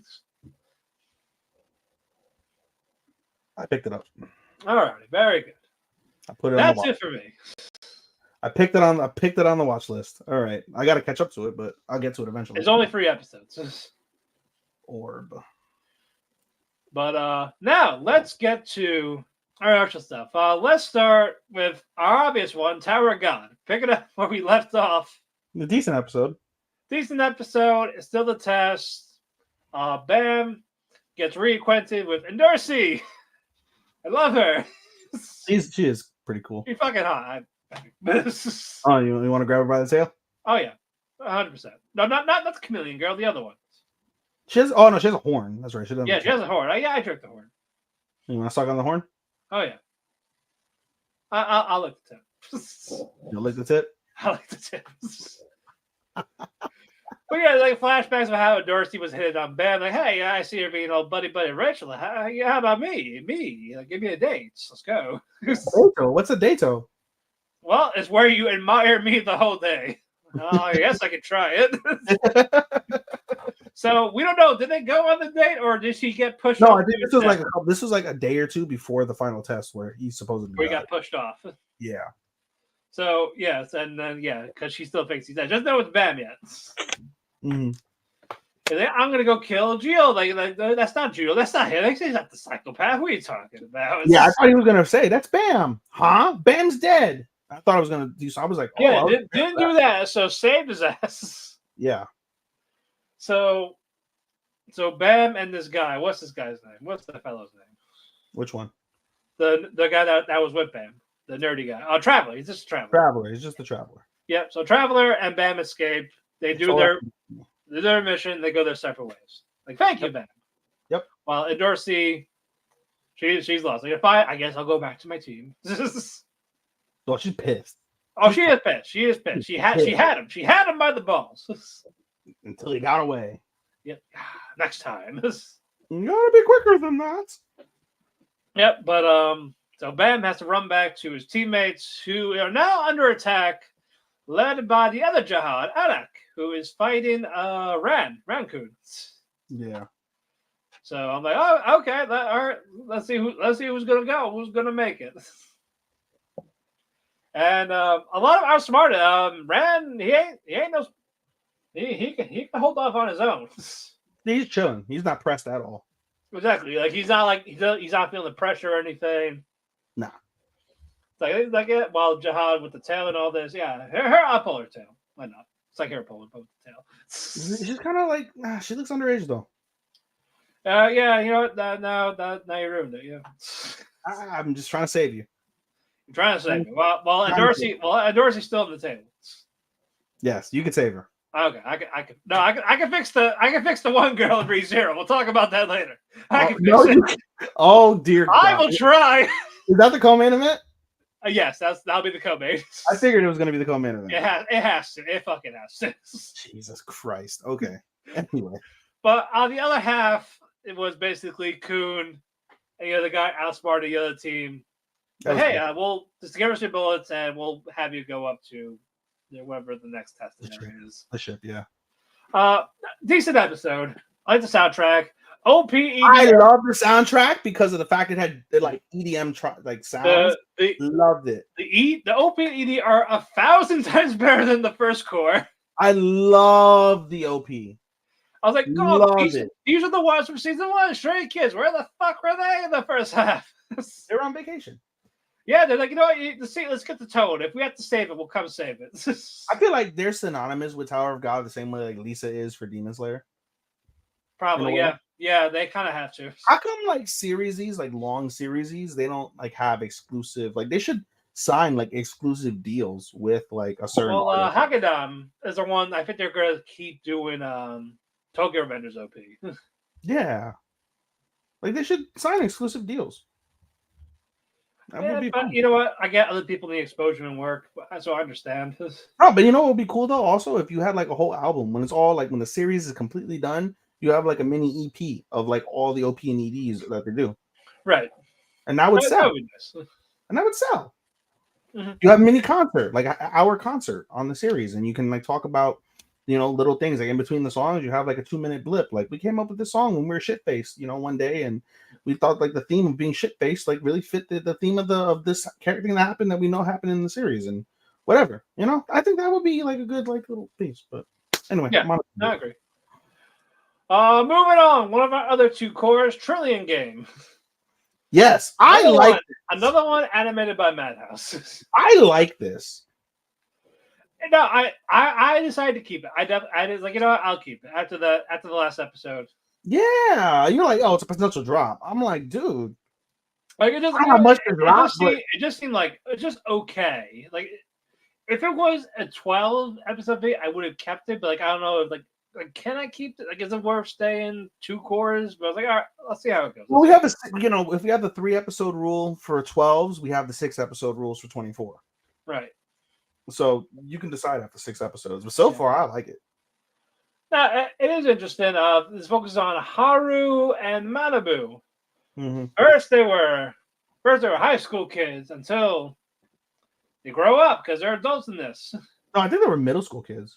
Middle school, but they're graduated now. Oh yeah, they've been graduated. But Haru's one goal is he wants to have $100 trillion so he could buy everything. That's a lot to go. And he drags along this geeky kid, Manabu, who just likes computers. But since Manabu and Haru, they had that bond in middle school when Haru stopped Manabu from bullies, being mugged. And Manabu saves him from deleting the security footage. From, like, Like, I had this great school, but now I got caught because of the camera. Like, hold on. Yeah. This new computer I bought didn't set up right. They just turn on, click buttons. Well, I mean, that's hacker stuff for you, I know. So, But no, like they go together because as you'll go along in the series, you'll learn that basically Haru is a complete and absolute genius bullshit artist. He bullshit his way. He has that silver tongue. He can persuade you. He has the gift of gab. And Manabu can't speak verbally for shit. Social anxiety, honest guy. To the max. But he's a fucking computer genius. Yep. So the two of them, you have the brains and you have the talk. It equals good shit. Yep. And we got one of the rivals and kind of helper, Kirika. I love the Dragon Bank.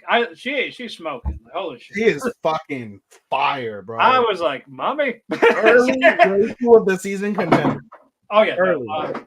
Absolutely. Yeah, you're dropping shit. That's how fucking I was like jaw dropping. Fucking like I said, mommy.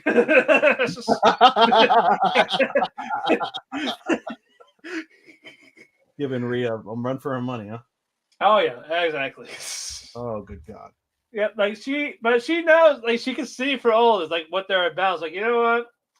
This is fun. Keep me entertained. Invested 100 million yen. What she invested in? Don't know, but the intrigue is there for whatever they come up with. Yeah, and she's also a possessive person. She wants to basically possess them as pets.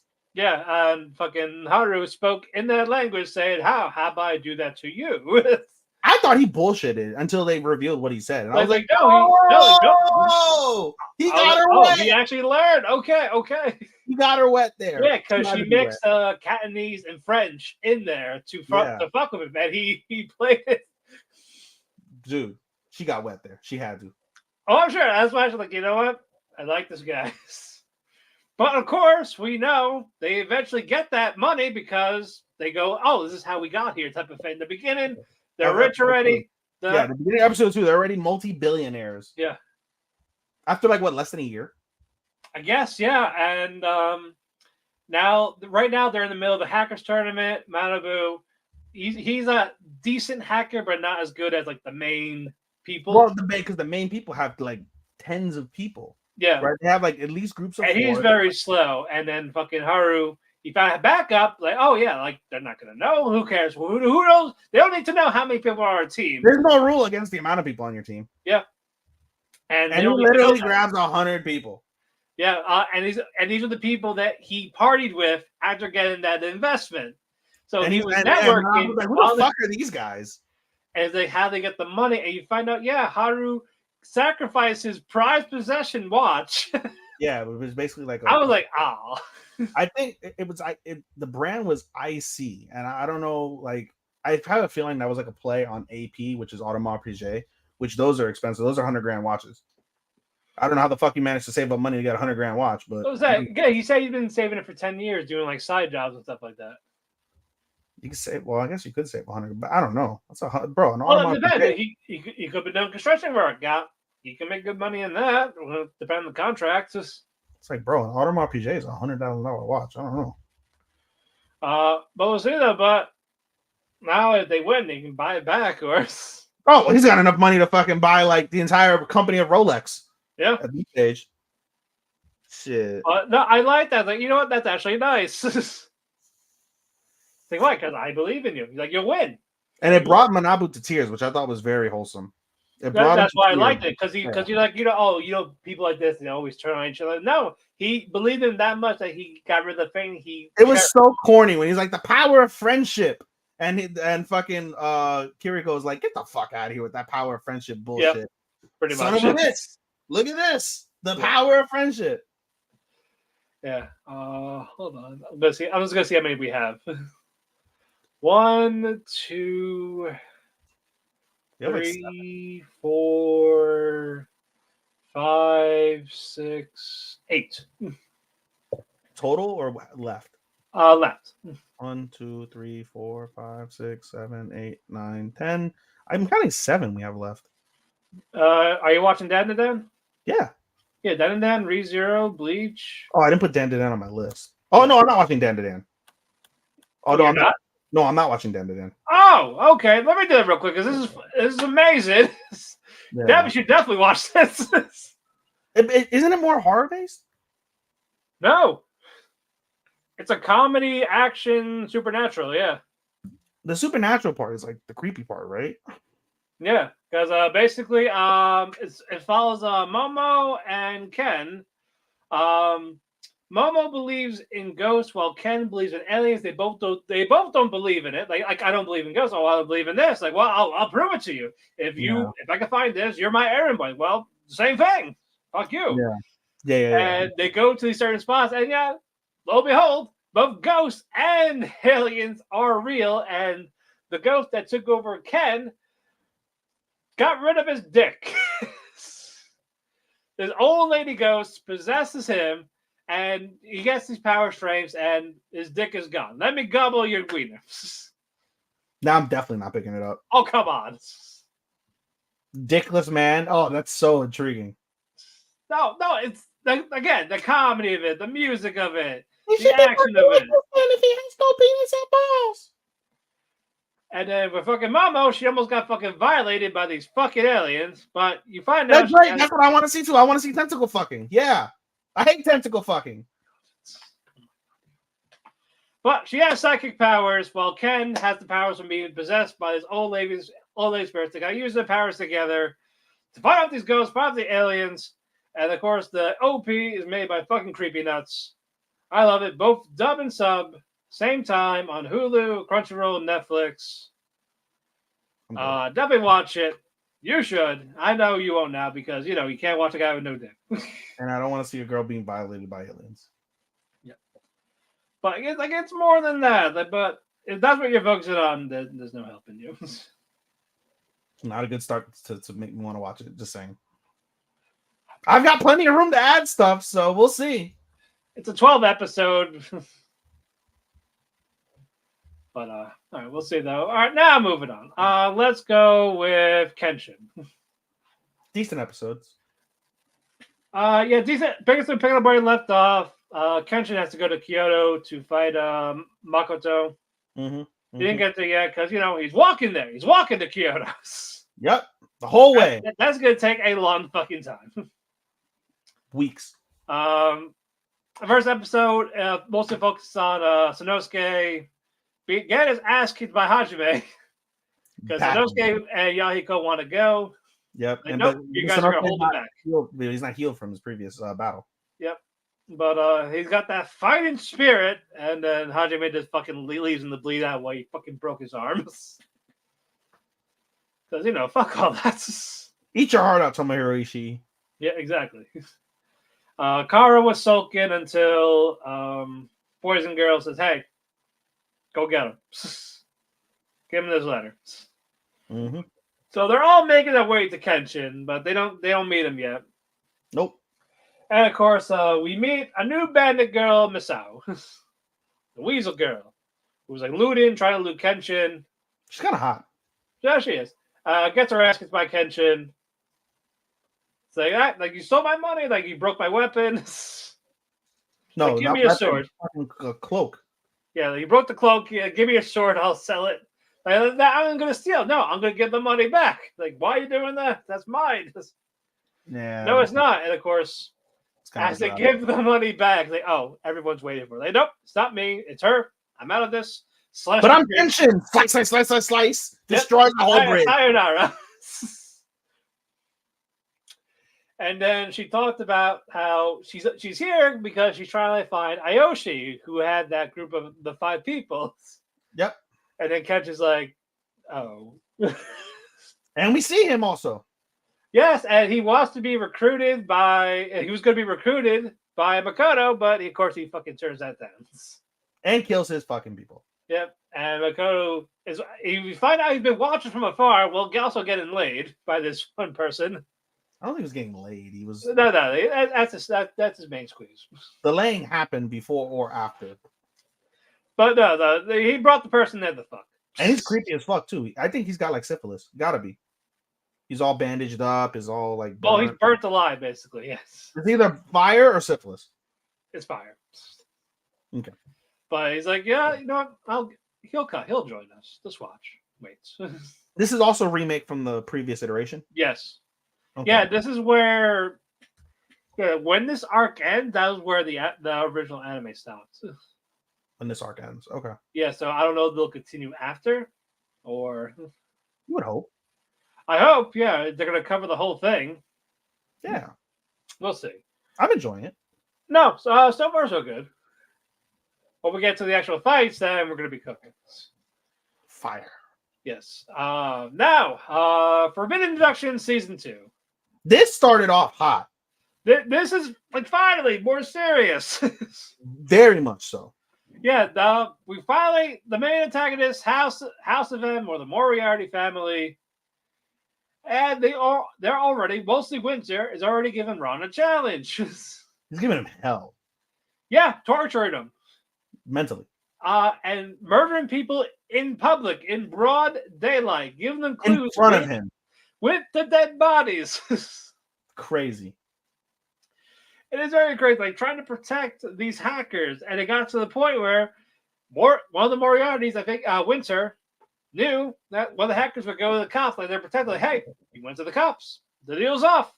You're gonna die. But thankfully, that hacker did not die. Right. Yeah, this is all to lure Ron out, trying to test him, because Winter's like, oh, he ain't gonna do shit. No, I mean, it's savage when he literally is like, you can't protect anybody. Boom, giant fucking explosion to end episode 2. Yeah, and we're gonna see more of that. Like, oh, good. Like, because is Winter a girl or a dude? Winter? Is Winter a chick or a dude? I think a girl. Yeah, because like it has a feminine like. Yeah, it's voiced by a woman too. Yeah, I'm gonna say. Yeah, the main Moriarty is Milo. Yeah. And they think they focus on Winter, and Winter is like this blonde like dude. But although Winter now has green hair, I don't. It was confusing. Yeah, Winter is greenish hair. Milo's blonde. Yeah. But yeah, season 1 got very cookie cutter until we actually find out about Moriarty. They're like, okay, this is a fucking great start. And yeah, season 2 started off fucking hot. Yeah, so I can't wait to see how this unfolds. I'm hoping it stays like this. Yeah. A little comedy's fine, but yeah, but like now it's not a focus. Like we know about Ron's powers. We know what we could do. We know his ties to this family. My one perpetual annoyance is that Toto still has, which I love his name, Toto, which means pussy, and it's a funny way to say it. Yeah, Toto means pussy in Spanish. Right? It's not really. It's how you like little girls. Like you're like, oh, instead of like you say Toto when I'm talking about a little girl, but not in a sexual way, just saying in general. But as I makes me laugh. But I just hate that Toto fucking he has yet to like get anywhere with his ability, with his lack of ability. He hasn't picked up a fucking thing. Like you would think after all being with Ron for 4 or 5 murder cases, he would start to be a little sharper, a little quicker. Well, he's gonna have to learn in this. He's gonna have to fucking step it the fuck up. Yeah, he's he's still kind of a peppy MC. I feel like he's still going to. I think he will. He will, but at this stage, he just seems kind of putsy. Right. Well, we'll get to that whenever we get to it again. That's the downside to that. Yeah. Moving on, Ranma 1/2, which is a reboot. This is funny. Of the famous anime manga, one of the original ecchis from the 80s. But I didn't watch the original. I don't give you nipples, which is a downside. You know what? That's fine. If that's the only takeaway, I'm fine with that. Give me the nipples and then mosaic them out. I wouldn't mind that. Well, if it had uncensored rating, sure, but unfortunately, we do not have this. It's on Netflix. You can put a bunch of shit on Netflix. I mean, for God's sake, you have the puberty fucking cartoon. If you got the puberty cartoon on Netflix, you can give me fucking nipples on fucking Ranma. Yeah, but for those that don't know the story, it's a martial arts family, the Tendo family, Nabiki Akane, martial arts woman, and there's an arranged marriage. They have to marry a man named Ranma. But there's something wrong with Ranma. When Ranma and his daddy, and the daddy, they both care. If they get splashed with cold water, Genma, the father, turns into a panda. Which is pretty badass. Oh, yeah, he got the better end of the deal. Yeah. While Ranma turns into a woman. Tits and badge. Yep. And the only way and pink hair, and the only way to reverse it is with hot water. Which is ironic because they both fell into a hot spring. Yeah. So wouldn't it be the opposite? Yeah, it should have been like just the water, but yeah, like water to get in, and then if you go into a different type or get splashed by different water compared to the one you were in, you turn that way, you turn back. Well, they made it cold water because nothing is really hot. Like if you get rainwater, that's cold. Yeah, so hot spring or hot tea. Yeah, something hot. Yep. So Ranma and Akane are the ones that like the arranged marriage. Akane hates men, despises men. Because did you see episode 2? Yes. Because basically everyone in that school wants to marry her, and the only way to marry her is if you beat her, which she doesn't want. Yep, and she just wants to be a girl who fucking does martial arts. Yep. So and she can she takes care of all of them basically every fucking day. That gets annoying. I totally understand. Yep, I don't blame.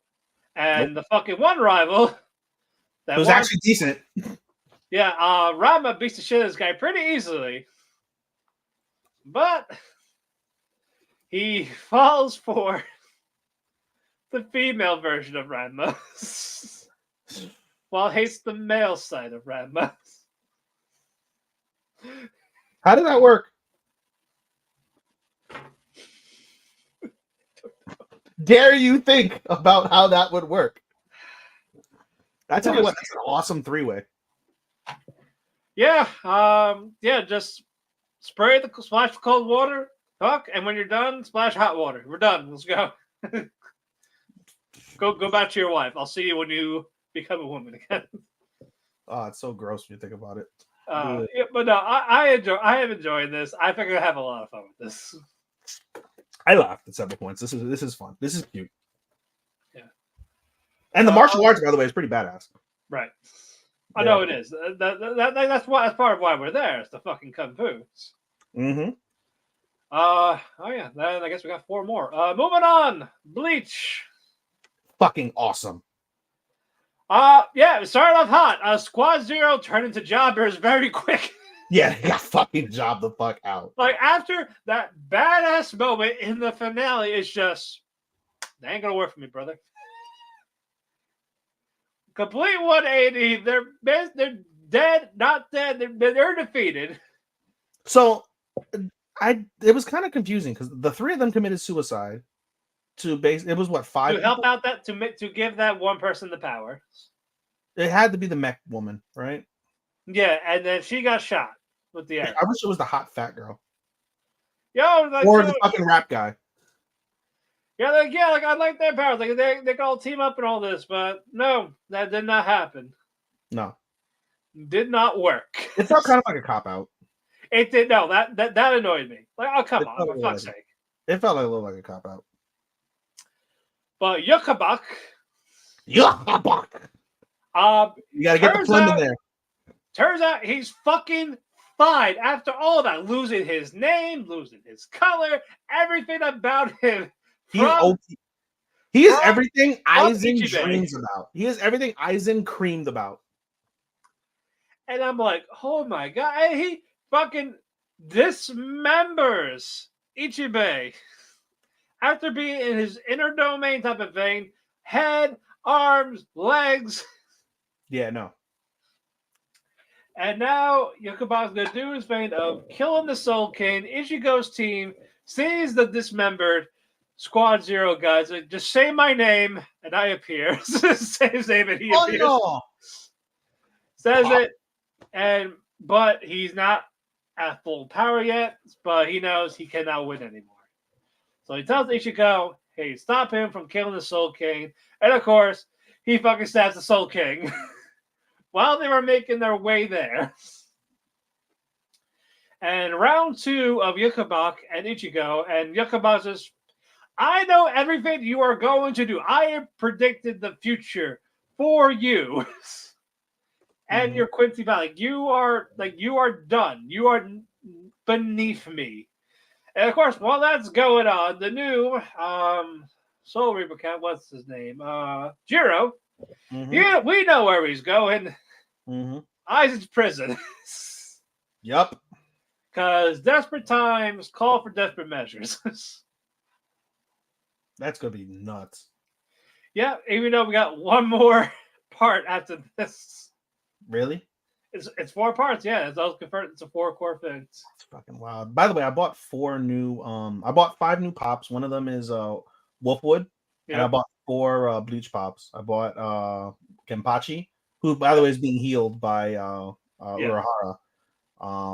And then what's it called? I got Uryu, and I got Byakuya, and I got who's the 4th person I got? I got Aizen. Nice. I got squad captain Aizen, Yeah. not OP fucking crazy Aizen. But animations are still great. We're starting off hot with the Ichigo Yukabak fight. So I'm intrigued to see how part 3 is going to be. Still started off hot. I know. No, I like it. Mm-hmm. Again, it's a good arc, but the whole Marte thing is going to end shitty. Like, I'm kind of worried about that, so I'm hoping they can fix that or the anime translates it better. Yeah, I also thought it was a little cop out to have Ono alive. It should have just the whole thing should have been done. Yeah. Like, who are they going to transcend? Like, well, there's no reason for a Squad Zero anymore, No. right? When you think about it. Yeah. I think when this is all over, they're going to re-rank everybody. Yeah, because they just killed the Soul King. Yeah. Which, by the way, I how did you feel about that? Because basically, Yukabak basically says, like, no matter what, I wouldn't have been able to kill the Soul King. I need somebody that has everything combined: Rancor, Human, Soul Reaper, and Hollow. Yeah. And the only person that fits all those categories is Ichigo. Yep. Oh, and Harbinger, the Soulbringer, whatever the fuck that other out, which is completely stupid. And he called the Soul King father. And we find out the Soul King is his dad. Yeah. Which I thought that was interesting. But then basically Ichigo fucking kills him. Because of his even though he has all those powers, it was his fucking Quincy powers that dominated. Not the Soul Reaper powers that he's honed, but the Quincy powers of his mother. He just found out he just found out about it. Yeah. He just found out about in part 1, I think, or part 2. Plot points. Like, hey, you're a Quincy. Surprise. Yeah, In hindsight, like those plot points are kind of that's right. I hate the Ichigo assholes. That those annoy me. They are pulling it straight out of his. That's what turned me off. Like, that annoyed me greatly. His new powers are badass as fuck. Yeah, they are, but I'm saying, like, of course he does. Like, why the fuck not? You know what's funny is now that we see Yuhobak with like different eyes in his eyes, we can now say that whoever made Elusive Samurai took it from there, probably. Problem. Yeah, more likely. So I'm okay with it. All right, 3 more. Let's go. Blue box. I love this. Thank you so much for recommending this to me. Oh, you're welcome. And Chris too. Chris was the second one that Yeah, he was the first one originally, and then you yeah. recommended. He told me, and I said, "Hey, you should definitely check it out." And I checked it out, and I love this. This is fucking adorable. Yep. It's a ROM with sports. Involves Taiki, who is in badminton, and Shinsatsu, basketball. Yes, Taiki's mid, Chinatsu's badass. Yeah, he's had a crush on her. They go that he goes to practice early. That way, he can watch her practice. Gave her a little confidence boost. And then all we find out like their mothers were friends in high school because what you call it, they're on the same basketball team. Yep. And Shinsata was gonna move, but turns out nope. So her mother says, "Hey, she's gonna live with us. Surprise!" Taiki's like, "Damn it, I can't jerk off no more." Yep. Or he could be like, "Well, I got fresh material." Wink, wink. Or maybe I could date her. Even better. Yep. And he acts awkward around her because he's like, I don't want them to know we're living together. I want them saying anything. That hurts Chinatsu's feelings. Yep. Gives him the cold shoulder for out. While fucking Hina, the childhood friend of Taki. By the way, I hate Twitter. It ruined the rejection. I saw the face. I knew he was gonna get rejected. I saw the face. It's never the childhood friend. It broke my heart seeing the face. It looked just like Yui. It looked like Yui, and Yui to this day almost same hair. And almost the same hair too. Like to this day, Yui is the most like heartbreaking rejection that I've ever seen from Snafu. Definitely one of them. From Snafu Climax. It was so heartbreaking. And it looks very similar face from what I saw. Don't know when it happens, but it's inevitable. Thanks, probably near the end of the season. Is it still going or is it done? Let's find out. Still going, but I think this happened like chapter like 76. Golly. Yeah, but we will. Oh no, this is a one. Oh no, this is just a one shot. They have the other one, which is the. Yeah. Probably. Oh, it's finished. It's finished. Oh, the manga's done. Yeah, I think. Yeah. Because it says. Oh no, it's releasing. No, it's releasing. Okay, never mind. No, it's releasing. Yeah, but yeah, it happens in chapter 76, and it's like holy shit. But animation's lovely. It's one of the best animations out there. Oh yeah, no, for sure. Can't wait to see how this one goes. I like the OP. It's the same people that did Tokyo Revengers. Nice. So I'm like, all right, cool. I'm with it. I love this. I can't wait for tomorrow. Oh yeah, no, I can't wait either. I hate that it's a week behind. Mm. Yeah, I missed one, by the way. Not that it's a week behind. I think they showed a free episode thing, like early advanced screening. Yeah. By the way, I missed one. Now that I think about it, because I was going to say it's just like Guy's Mixer, and I didn't talk about Guy's Mixer as one of my solos. Oh, go ahead, real quick. Guy's Mixer is about 3 college-age boys, and this is funny. This is one of my funniest ones that I've saw this entire rap. It's about 3 college-age boys. They get invited to a mixer one day after school by one of the dude's classmates. They walk in and they see 3 other dudes.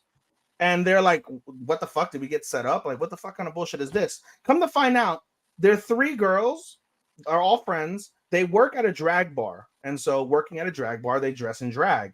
And they're all hot as fuck. They're all icky men as fuck. And basically it's the story of them actually getting with each other, getting to know each other, and getting over the awkwardness of what it's like to fall with somebody that looks like a dude, even though they're a chick. And you see them very briefly in episode 1, I think, where they look like chicks, and they're all fine as fuck.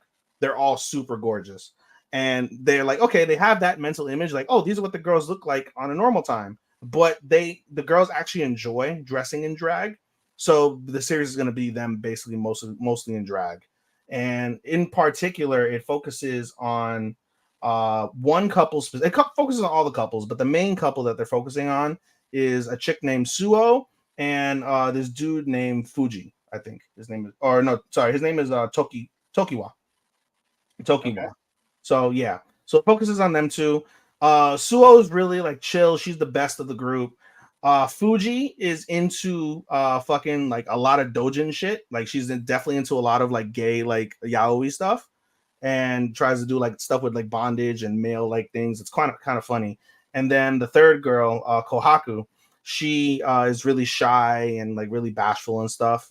So, and I love her the most. She, to me, she's the prettiest of the group. But in any case, nonetheless, I thought it was absolutely hilarious. I haven't seen episode 2 yet. That's another show just like Blue Box, unfortunately, which is a week ahead because of Abima in Japan. They debuted the first 2 episodes that like week that it debuted, so that sucks. But in any case, love this show. I think it's a High Dive one. I think I watched it on a High Dive. So yeah, check that out. Funny. But okay, pain. Who's ready for pain? And gore. I can And some vomit. it. And some vomit. Yeah. 3-0. Season 3. Season 3, the first episode, hour and a half. It started off cozy. Everything's nice. Everything's normal. Everything's great. We see old friends, Krush. We see Roswell, Ram. Garfield has his own thing. Reinhard, Wilhelm. Mm-hmm. It's good to see the gang back together. Yeah, it's good. They're all having fun. Even Priscilla. Yep. And we got a new character, Liliana, who is a bard. Yep. Seems great. And she's a tan girl. She's a tan girl. You know me and tan girls. Yep. And Subaru is now the little girl user. He is. Beatrice is still the best. Best girl. Exactly. Ram is still a bitch. Oh, yeah, of course. Why not? Frederica. Rem is still. Who's Rem? What? Who's Rem? Who? I know. It's this one bitch with blue hair trying to be Ram. I don't like the slander. How dare you? But fucking but real quick for Garfield. Garfield found his mother in this village. That's wild. She had another family. That's wild. I'm like, shit. That's wild. So yeah, fuck him. But anywho, this is where the coziness ends. Big time. First off, it starts off with a chance encounter between Subaru and Amelia and a funny white-haired character. Who's that white-haired character's name? Regulus. Cornelius. Yes, and also during this they find out, hey, Greed's around. You know, the one that wiped away memories and existence. Lyle or lies. Is she? Wait. Is she? Lie. No, you said greed. I'm sorry, gluttony. Oh, the one that they used to memories is gluttony. I'm sorry. Okay, I was like greed. I was like, whoa. I was like, there's gluttony. I didn't see no greed. No, Cornelius is greed. Is he? Yeah, Regulus is greed. Oh shit. Yeah, he said that when he carried Amelia. Mm-hmm. So yeah, we got greed and our new one, Wrath. Serious Romanaconti. She always was like, I love you. I'm sorry. Thank you. If you are looking at her, she's looking at you. Give her attention. Hear her speak. It's over. You're in her trance. And if you're in her trance, what happens, Matt? Whatever she feels or a certain other person feels, they all feel the same thing. Including death. Yep, like she had a kid tied with like this barbed chain, gold, dangling him around a Luzbel, and dropped him head first like an Owen Hart. And when his skull crushed, everyone else who was around there got their skull crushed. Including Subaru. Yep. And PTSD kicks in again. I feel sick. Yep. And They try again with Reinhardt, but since he decapitated her, everyone else got decapitated. Takes including Beatrice. Subaru, who Yep. fought to the very end to not get caught in the trap a second time and failed. Yep. Takes Beatrice this time. Hey, let's try Shattuck. That way the smoke thing. It's out of range, like out of view. He saves the kid, not before throwing up. Yep. And actually, no, his second death was the worst death of the the hanging. The hanging. Oh my god. Oh my god. First off, he ends up he saves the kid. The kid is fearful. He gets caught in the trap. He ends up vomiting with the kid. The kid already pissed himself. You missed that, thank God. But he vomits all over next to the kid. And then they fucking hang him. He's got vomit dripping out of his mouth. He's got fucking the chain, the collared spike chain in his throat. It cuts off because he tried to prevent it from decapitating him. So it cuts off all of his fingers. So he's now nubs for fingers. And he's trying, and then he ends up fucking getting hung to death. Yeah. But that was fucking brutal. Mm-hmm. And that was the opening of episode 2. That was the opening of episode 2. Yeah. He's died 4 times in the last 2 episodes. Lord knows what happened in episode 3 because Matt and I have not seen episode 3 yet. Yep. But try with Beatrice. That unfortunately failed. Nope. This time Emilia. She fights like, yes, let's go. And she's badass. She's good. Yeah, and this makes Emilia get involved makes Sirius's blood boil. Yes. The scent of the witch. Yes. But Emilia gets knocked out, and who has her? Cornelius. Like, oh yeah, this is my 75th wife. 79th. 79th. 79th wife. So, bye. End episode. I'm like, oh my god. Bro, just stab you. Just every episode. Witches everywhere. To be honest, honestly, Matt, I think this is probably the darkest anime that I continue to watch. Between this and Made in Abyss are the 2 darkest anime that I continuously watch and seek more. And I don't know why. If it continues for this first half, I will probably say this might be one of them. But oh my god, bro, what the fuck? I know. A while ago, I think you told me a while ago, it gets so much worse. Yes, this is it. This was it. Good God. It's based off the 7 sins, right? Yeah. So we defeated Sloth was Betelgeuse. Yeah, we defeated Sloth. Now we got Greed and Wrath and Gluttony. Who's Wrath? No, Wrath is who's Gluttony? The one that ate Rem and the other person's memories. Wasn't that the whale? No. The skinny brown long hair. I don't remember now. Like the first episode of season 2. It was such a long ago. Oh, lie. Here it is. I found it. Yeah. Oh, I found her. Oh yeah, she's ugly as shit. She looks like she has Down syndrome. Oh my God, stop it. That's fucking nuts. Yeah. But so she's gonna be in the season 2. Yeah. Oh, so there's a hope that what's her face? Rem and if they do it, yes. And if the they other do group. it like this. If it's covered arcs 4 and 5, then I think so. Because there's 16 episodes, 8 in December, and the rest in February. That's an interesting gap. I know. Crush is the girl's name. I got her memories. 8. Yeah, the other one, the green hair girl, whatever. Yeah. Soldier. Crush, yeah. Yep. Crush. Yeah, her existence is gone, just some of her memories. That's so wild. Yeah. God. Yeah, this run took the whole blunt of it. What are the other ones? So we have Sloth, Greed, Gluttony, Wrath. And hold on.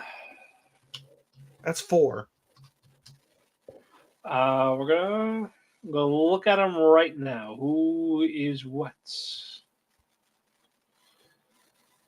Ekino was one. She was a former Greed. Oh no, these are the old ones that died. Current Pandora. She makes an appearance, is she not? In this one, I don't remember. I don't think so. No, not in the last season, season 2. The Yeah, name she did. Pandora is Yeah, familiar. she's the main antagonist. Yeah. Omega. Would you eat Pandora's box? No, Would you? You're gonna open it. I'm not gonna touch any of that. You're not gonna touch Pandora's box. I'm not doing any of this. Yeah, hold on. Yeah, where are these archbishops? Yeah, not witches, archbishops. Yes. Okay, here we go. Let's Got see. 4 of them. Those 4. Yeah, Sirius with the Wrath. Capella is Lust. Get to debut. Yeah, I think she is in today's. I'm not sure. In today's? Yeah. So they're just gonna fucking have to face them all. Roy Alfred is gonna be another gluttony, or that former. Doesn't say. Pentelicus, Gun, Regulus. Here. Not another. Is it just gluttony? Pride is Stride. Yet to debut. Did he? Did he not debut yet? I don't recall. Or no, I think he died. He like flashbacks, I think. Yeah, I'm not sure. By the way, we can move on, but before we do, you said you can fix Wrath. I can fix Sirius. How? I don't know. I'll figure it out. Whatever you do, don't get me involved because I don't. Whatever it takes. Whatever it takes. I don't want to die with you, buddy. I'll tell you how it goes. If I live, there you go. It's your turn now. I'll point to you like All Might. Now it's your turn. Now our main events. We had to Dragon Ball Daima, Akira Toriyama's final anime project. This whole episode was just one big exposition. It was. With Goma and what's the other Kai's name? Is it Degasu? I don't know. Yeah, Degasu. They're watching everything that's been going on. They see Babidi. They're like watching the Boo arc. New animation. The new animation for it is gorgeous. It is very nice. Now Goma is the new Demon King because they saw Deborah dies. Yep, and then Boo dies. He feels threatened by the Z Fighters. Figure that they'll one day go to his realm, the demon realm, to overthrow him. Before we continue, pause. Boo isn't dead. Boo killed Deborah. Why isn't Boo the Demon King? He's not an heir because what'd you call it? Goma is next in line for the actual demon realm. It's the next person in line, which was him. Yeah. But yeah, they saw Boo die. So like, oh well, how can we stop this? Like, well, even though they have no idea where this demon realm lives or even care. No, but he's the fact that he's like, this could happen one day, even though it probably never will. I love the fact that they have their own Kai. That's kind of funny. Yeah. It's like, we're gonna do this by getting our own where we take their Dragon Balls. Because they have the Demon Realm has 3 Dragon Balls, but they're all guarded by these like deathly amazing fucking and mechs. no one can touch them, basically. Which I don't get because you have the guy that made the mechs, even though he's old. Yeah, Neva, the Namekian. He created them with the Dragon Balls. He smells like shit because he's old. Yeah, he's over 1,000 years old. You can't ask him to just be like, okay, there you go. Well, apparently he's senile. He has dementia. But he doesn't have dementia enough to be able to fucking do his magic on the fucking Earth Yes. balls. Yes. Exactly. So it's them. They take Automatically out of 5. Automatically. And what you call it? Fucking the other Kai, Dr. Arnisu, is stirring up shit to make to like, hey, you not a Kai. should fuck with him. She's not a Kai. She's basically the Bobbity equivalent. I think. No, she's related to Supreme Kai. Oh yeah, that's right. She's a sister of Yeah. Kai. But she's not Kai. She's just related. Yeah. But she's a doctor. She's a brilliant scientist. For those that don't know that ocean now, but mad scientist, and she's hot too. Oh no, she definitely is. I can fix her.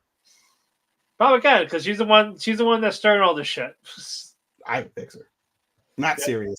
Fuck out of here, serious. Fuck that. But the 3, they go to Earth.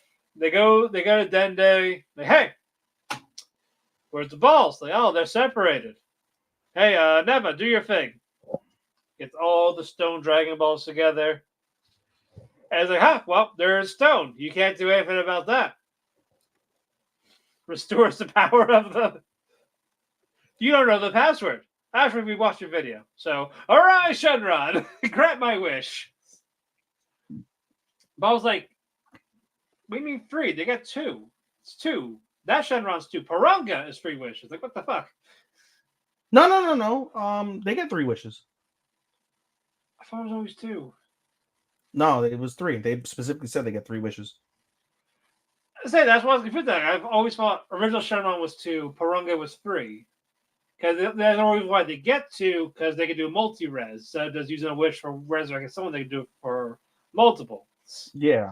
I mean, they mentioned in the anime 3. And new Shenron is more OP than OG Shenron. Yeah, hold on.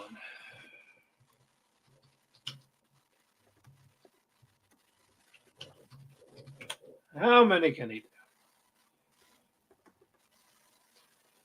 Actually, no, I've got my shoes. Okay, it is 3 now. Okay. Yeah, it's 3. I got my shoes. Yeah, I think Cell Saga was 2. Yeah, Cell Saga was 2. And then Boo was 3. Okay. Yeah. Okay. Yeah, because they had OG Shenron. Yeah. Okay. Yeah, I think they changed that rule after, Boo going fucking crazy. Like, hey, let's make 1 wish again. Why doesn't anybody ever just wish, like, I wish for you to have unlimited wishes? I think that's against the rules.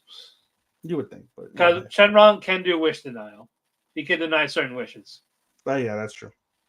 So that's predicting the future type of thing. Can't do any of that. Mm-hmm. But they get the balls, and of course, this all happens during Trunks' birthday. Thanks, Trunks. Trunks is a disappointment in life.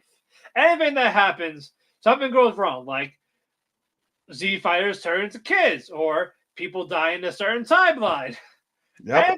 Every involvement Trunks is just, and then he died too. Literally, he's dead. 2 timelines are destroyed, and now this current timeline, they've all been turned into children. Yeah, and Trunks and what's his name? Gotenks Goten rather are now babies. They're just hot babies. Yep. Well, everyone's like 8 or 10 years old. They said 10 years old. Yeah. Yep, 10 years old. This is apparently canon after Buu Saga, before Battle of Gods. Is it really? Yeah. Let me ask you that. You mentioned that. They said at the beginning, and I had this curious question. I waited for the show. It says original story by Akira Toriyama. So is this an original? It can't be, because you're saying it's canon, or can it be because it's not written, but Toriyama's making this canon before he passed. Yes, but it's still the Dragon Ball source. It's still the Dragon Ball story. So, I mean, the My Hero story is the My Hero story, and that's not canon. Well, those are movies. This is like an actual show. This is something like this is what happened in between before Goku got a job and became a god, and Frieza turned black. And so then why isn't fucking Silver Gohan and fucking Orange Piccolo canon? They are. Is it? Yeah. I thought it wasn't. No, it is. Oh. Yeah, it's in the manga. Oh. Yeah. Okay. Yeah. Good. Exactly. No, that's legit. I had put in my review a while back. Yeah, no, this came out while the arc was going on in the manga. Yeah. But we already know what happens. Give me more Orange Piccolo. That's all I'm saying. Yeah, get Piccolo involved. As apparently Toriyama's favorite character, fucking Bruce, they're just jobbing. Like, give him wins. By the way, this is the first time in a while that I heard who's the Mr. Popo. This is the first time I've heard Mr. Popo in Japanese in a very long time. I forget how racist and how like they gave the MC like the Seiyu just sounds so stupid. Mr. Popo sounds like he's slow as fuck. And I was like, really? They really had to make the racist character sound like he's fucking slow as shit too? Yeah, unfortunately. Fucking Mr. Popo. Yeah, poor Popo, but he'll still wreck you. Then they got his ass kicked. Yeah, fuck that guy. Is he like the most feckless leader? Who Dende? Yeah. Yeah. Yeah. He's pretty feckless. He's fucking useless. How is he not bored? He gotta be. By the way, just for your information, Hangman just interfered in the Jay White and Christian Cage match and just fucking buckshot Larry to Jay White and Christian Cage won. Good. Good on Christian. Yeah. I was like, I knew someone was gonna win unclean. Gotta be. It had to. No, you couldn't. Because Christian has the number one contendership whenever, and you can't have Jay White lose when he just came back. You can't have him lose clean, but at least. Yeah. Yeah, that was the only match I wanted to see in that card. I was like, I like those two. So. Well, I can recap you really quick because I've been talking to JP on the side, of course. Shelton Benjamin had a good match with Leo Rush. He went over.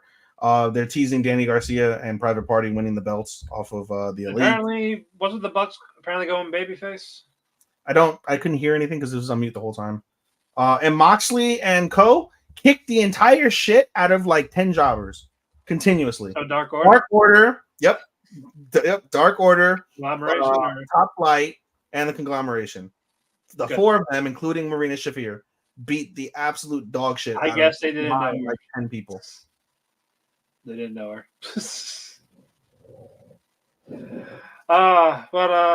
Anyway. But no, this was a half hour. It was more of a recap. Even I didn't realize it was half hour too. When I it was like 32 minutes. Yeah, I was like, wow, I didn't that flew by. Yeah. But no, I'm looking forward to more. I'm looking for the more of that nonsense that we're gonna get. And I like how they actually explained, why are Kibito and Supreme Kai no longer fused in this? Like, we used booze. We have booze swallow us and spit us back out. And it's like that's his digestive tract allows you to unfuse, which is how you guys unfuse. Even though we find out later on Super, it's non-Kai's is 1 hour. But they didn't know that, but the other Kai's did. I'm like, yeah, okay, sure. Whatever. Whatever makes you happy. Whatever separates you. Can we get more Ultra Instinct? Will we get Ultra Instinct Goku Daima? No. You don't think he can achieve that? He achieved Super Saiyan like 2, I think. No, he is Super Saiyan 3 in this. Because again, it's after Busaka, so that's his max, Super Saiyan 3. When does Broly happen? Like the Canon Broly? Yeah, after Tournament Power. Really? They showed it beforehand. Did they not? No, that movie was after Tournament Power, and the storyline takes place after Tournament Power. Oh. But wait, they weren't Ultra Instinct and Broly, but they were blue and green or blue and red during Broly. Yeah, this is when he still couldn't fully control the Ultra Instinct. He doesn't know how that triggered. Yeah. Okay, you know what? I think I got confused because I just remembered. I'm thinking of like the Beerus movie. And that happens after Daima, I would assume. So that's why they can't go blue and Yeah, no. It's just right now it's Super Saiyan 1, 2, and 3. Okay. Yeah. So but they'll probably only do Super Saiyan. I don't see them doing Super Saiyan 3 Kid Goku again. Will Because they Super Saiyan fuse? 3 is the most useless form. It takes up way too much energy to keep it. Will they fuse? I'm gonna say no. You know what I want to see, and I hope we see it. Kaioken. Oh, the Kaioken? Oh, that would be nice. I think we'll get that. Kaioken is one of my favorite forms of Dragon Ball. I think we will definitely get that. It against one of the guards. Why don't they ever do like, you know what I would love to see? Ultra Instinct Kaioken. You know how fucking ridiculous that would be? Yeah, we're not there yet. That happens. Not yet. No, but that happens in the manga that I don't know until just now. No, I'm saying no. Oh, it hasn't happened. Okay. No. He does control Ultra Instinct better, but he has gotten to the point where he uses Kaioken with it. Like honestly, because that's like. But he's never used Kaioken outside of like Super Saiyan 1, right? He did with Super Saiyan Blue. Did he do it with Super Saiyan 1? With when he fought Hit. Oh yeah. Yeah. So, that was the only time. Kaioken Blue. Oh. Yeah, and that was a times 10 with the Kaioken. That's so badass. I love Kaioken. Kaioken is one of my favorite forms of Dragon Ball. Can't wait for Vegeta's form to be animated if they get there. Oh, he's got a new form. He has Ultra Ego. Oh, that's right. I did. And then we have Black Frieza, which can't wait. Nigga Frieza. Oh my gosh. He's like, instead of my lord, you must address me as mine. Yo, that's he would do this. Isn't that ironic that Toriyama took one of the most racist characters, the monkeys, and made him fucking? No, Frieza got the Hennessy. He good. he ready. He OP. Yeah, and Black Frieza's stronger than Ultra Instinct and Ultra Ego. Bro, the only thing that would make it better if he had a power that basically like he did like fucking like special beam cannon, except it's like fucking gat. Yeah, fucking gun. I'm waiting for someone to use the gat as actually like this. Go up and shoot him. I know bullets will work, but you know what? It's super. It's been grazing them. Like it could work. It's got a strong gun. Well, they killed that ages ago. Back in like what in Dragon Ball they killed that shit.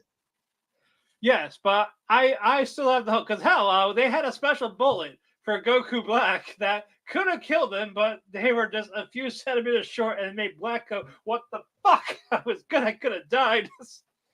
That's true. Just get a special bullet, and it could work. Just give it time. I don't know why Capsule Corp doesn't think of that. Special bullets.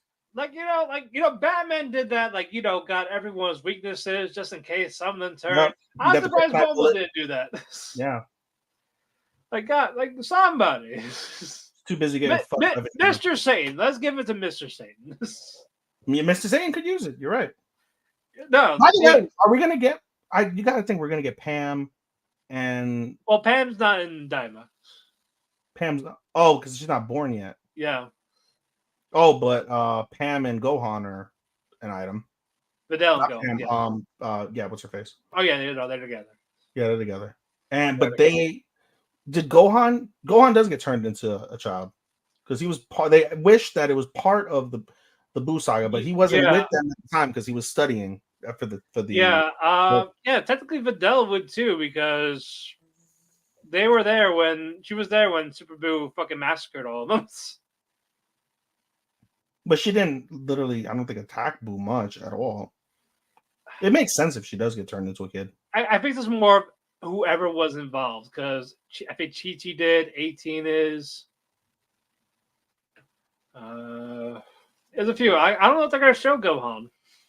Does Krillin lose his hair again? Oh, I'm sure. I'm sure. Poor Krillin. You know what? No, I would love to be Krillin. Fuck it. He's got the best wife. That's the best girl. Yeah, exactly. So, you know what? Fuck it. I don't care if I... Bulma's pretty good. Bulma's pretty good, but she's a bitch because she fucked over Yamcha. No, get a woman like 18. Holy shit. He fixed her. He's the biggest. He's the biggest example of I can fix her. He literally wished and fixed her. Yeah, couldn't turn a human, but got rid of the bomb.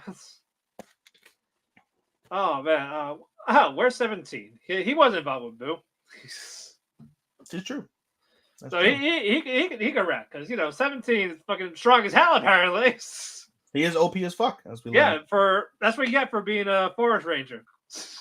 That's what he'll do. That was his whole training because all of a sudden in Super he's equal to Blue.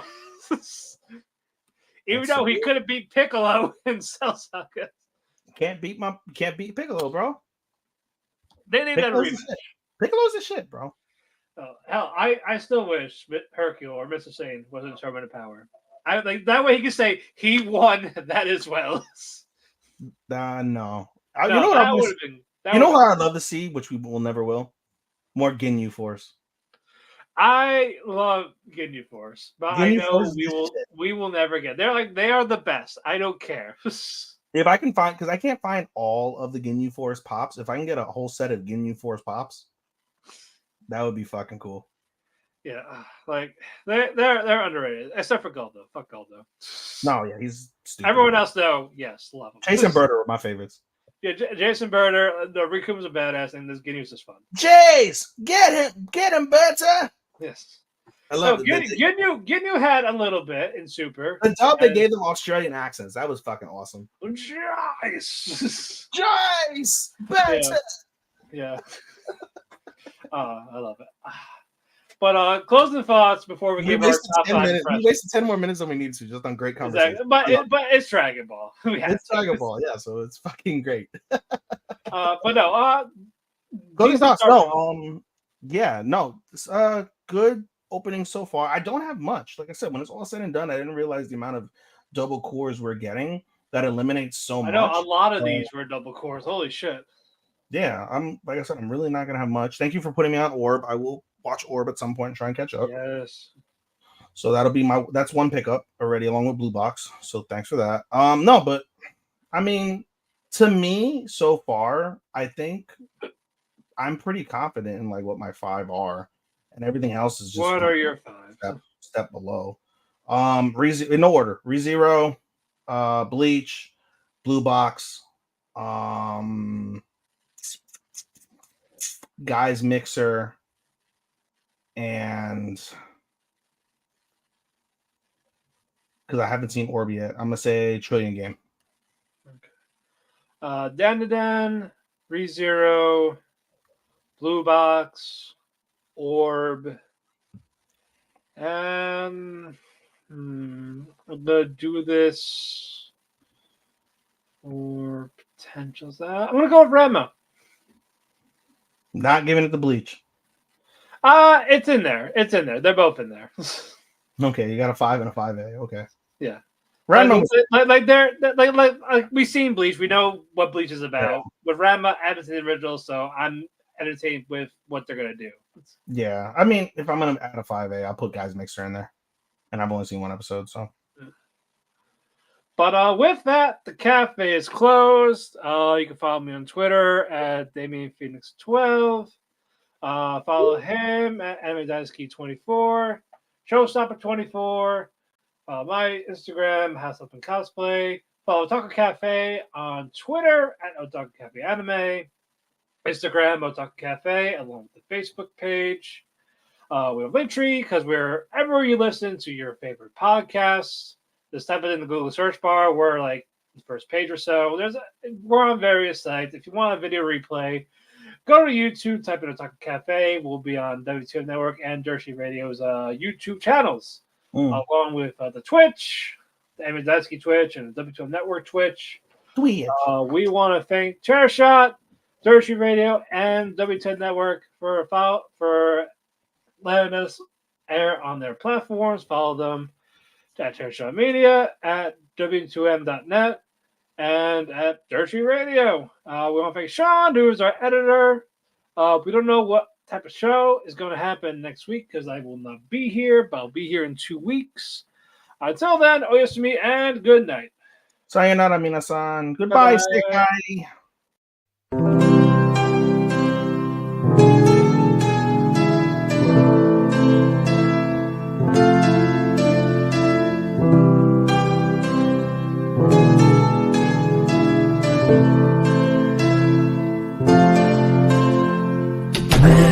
the sun goes to sleep, I find myself in a heap because it hurts so much to be away from you.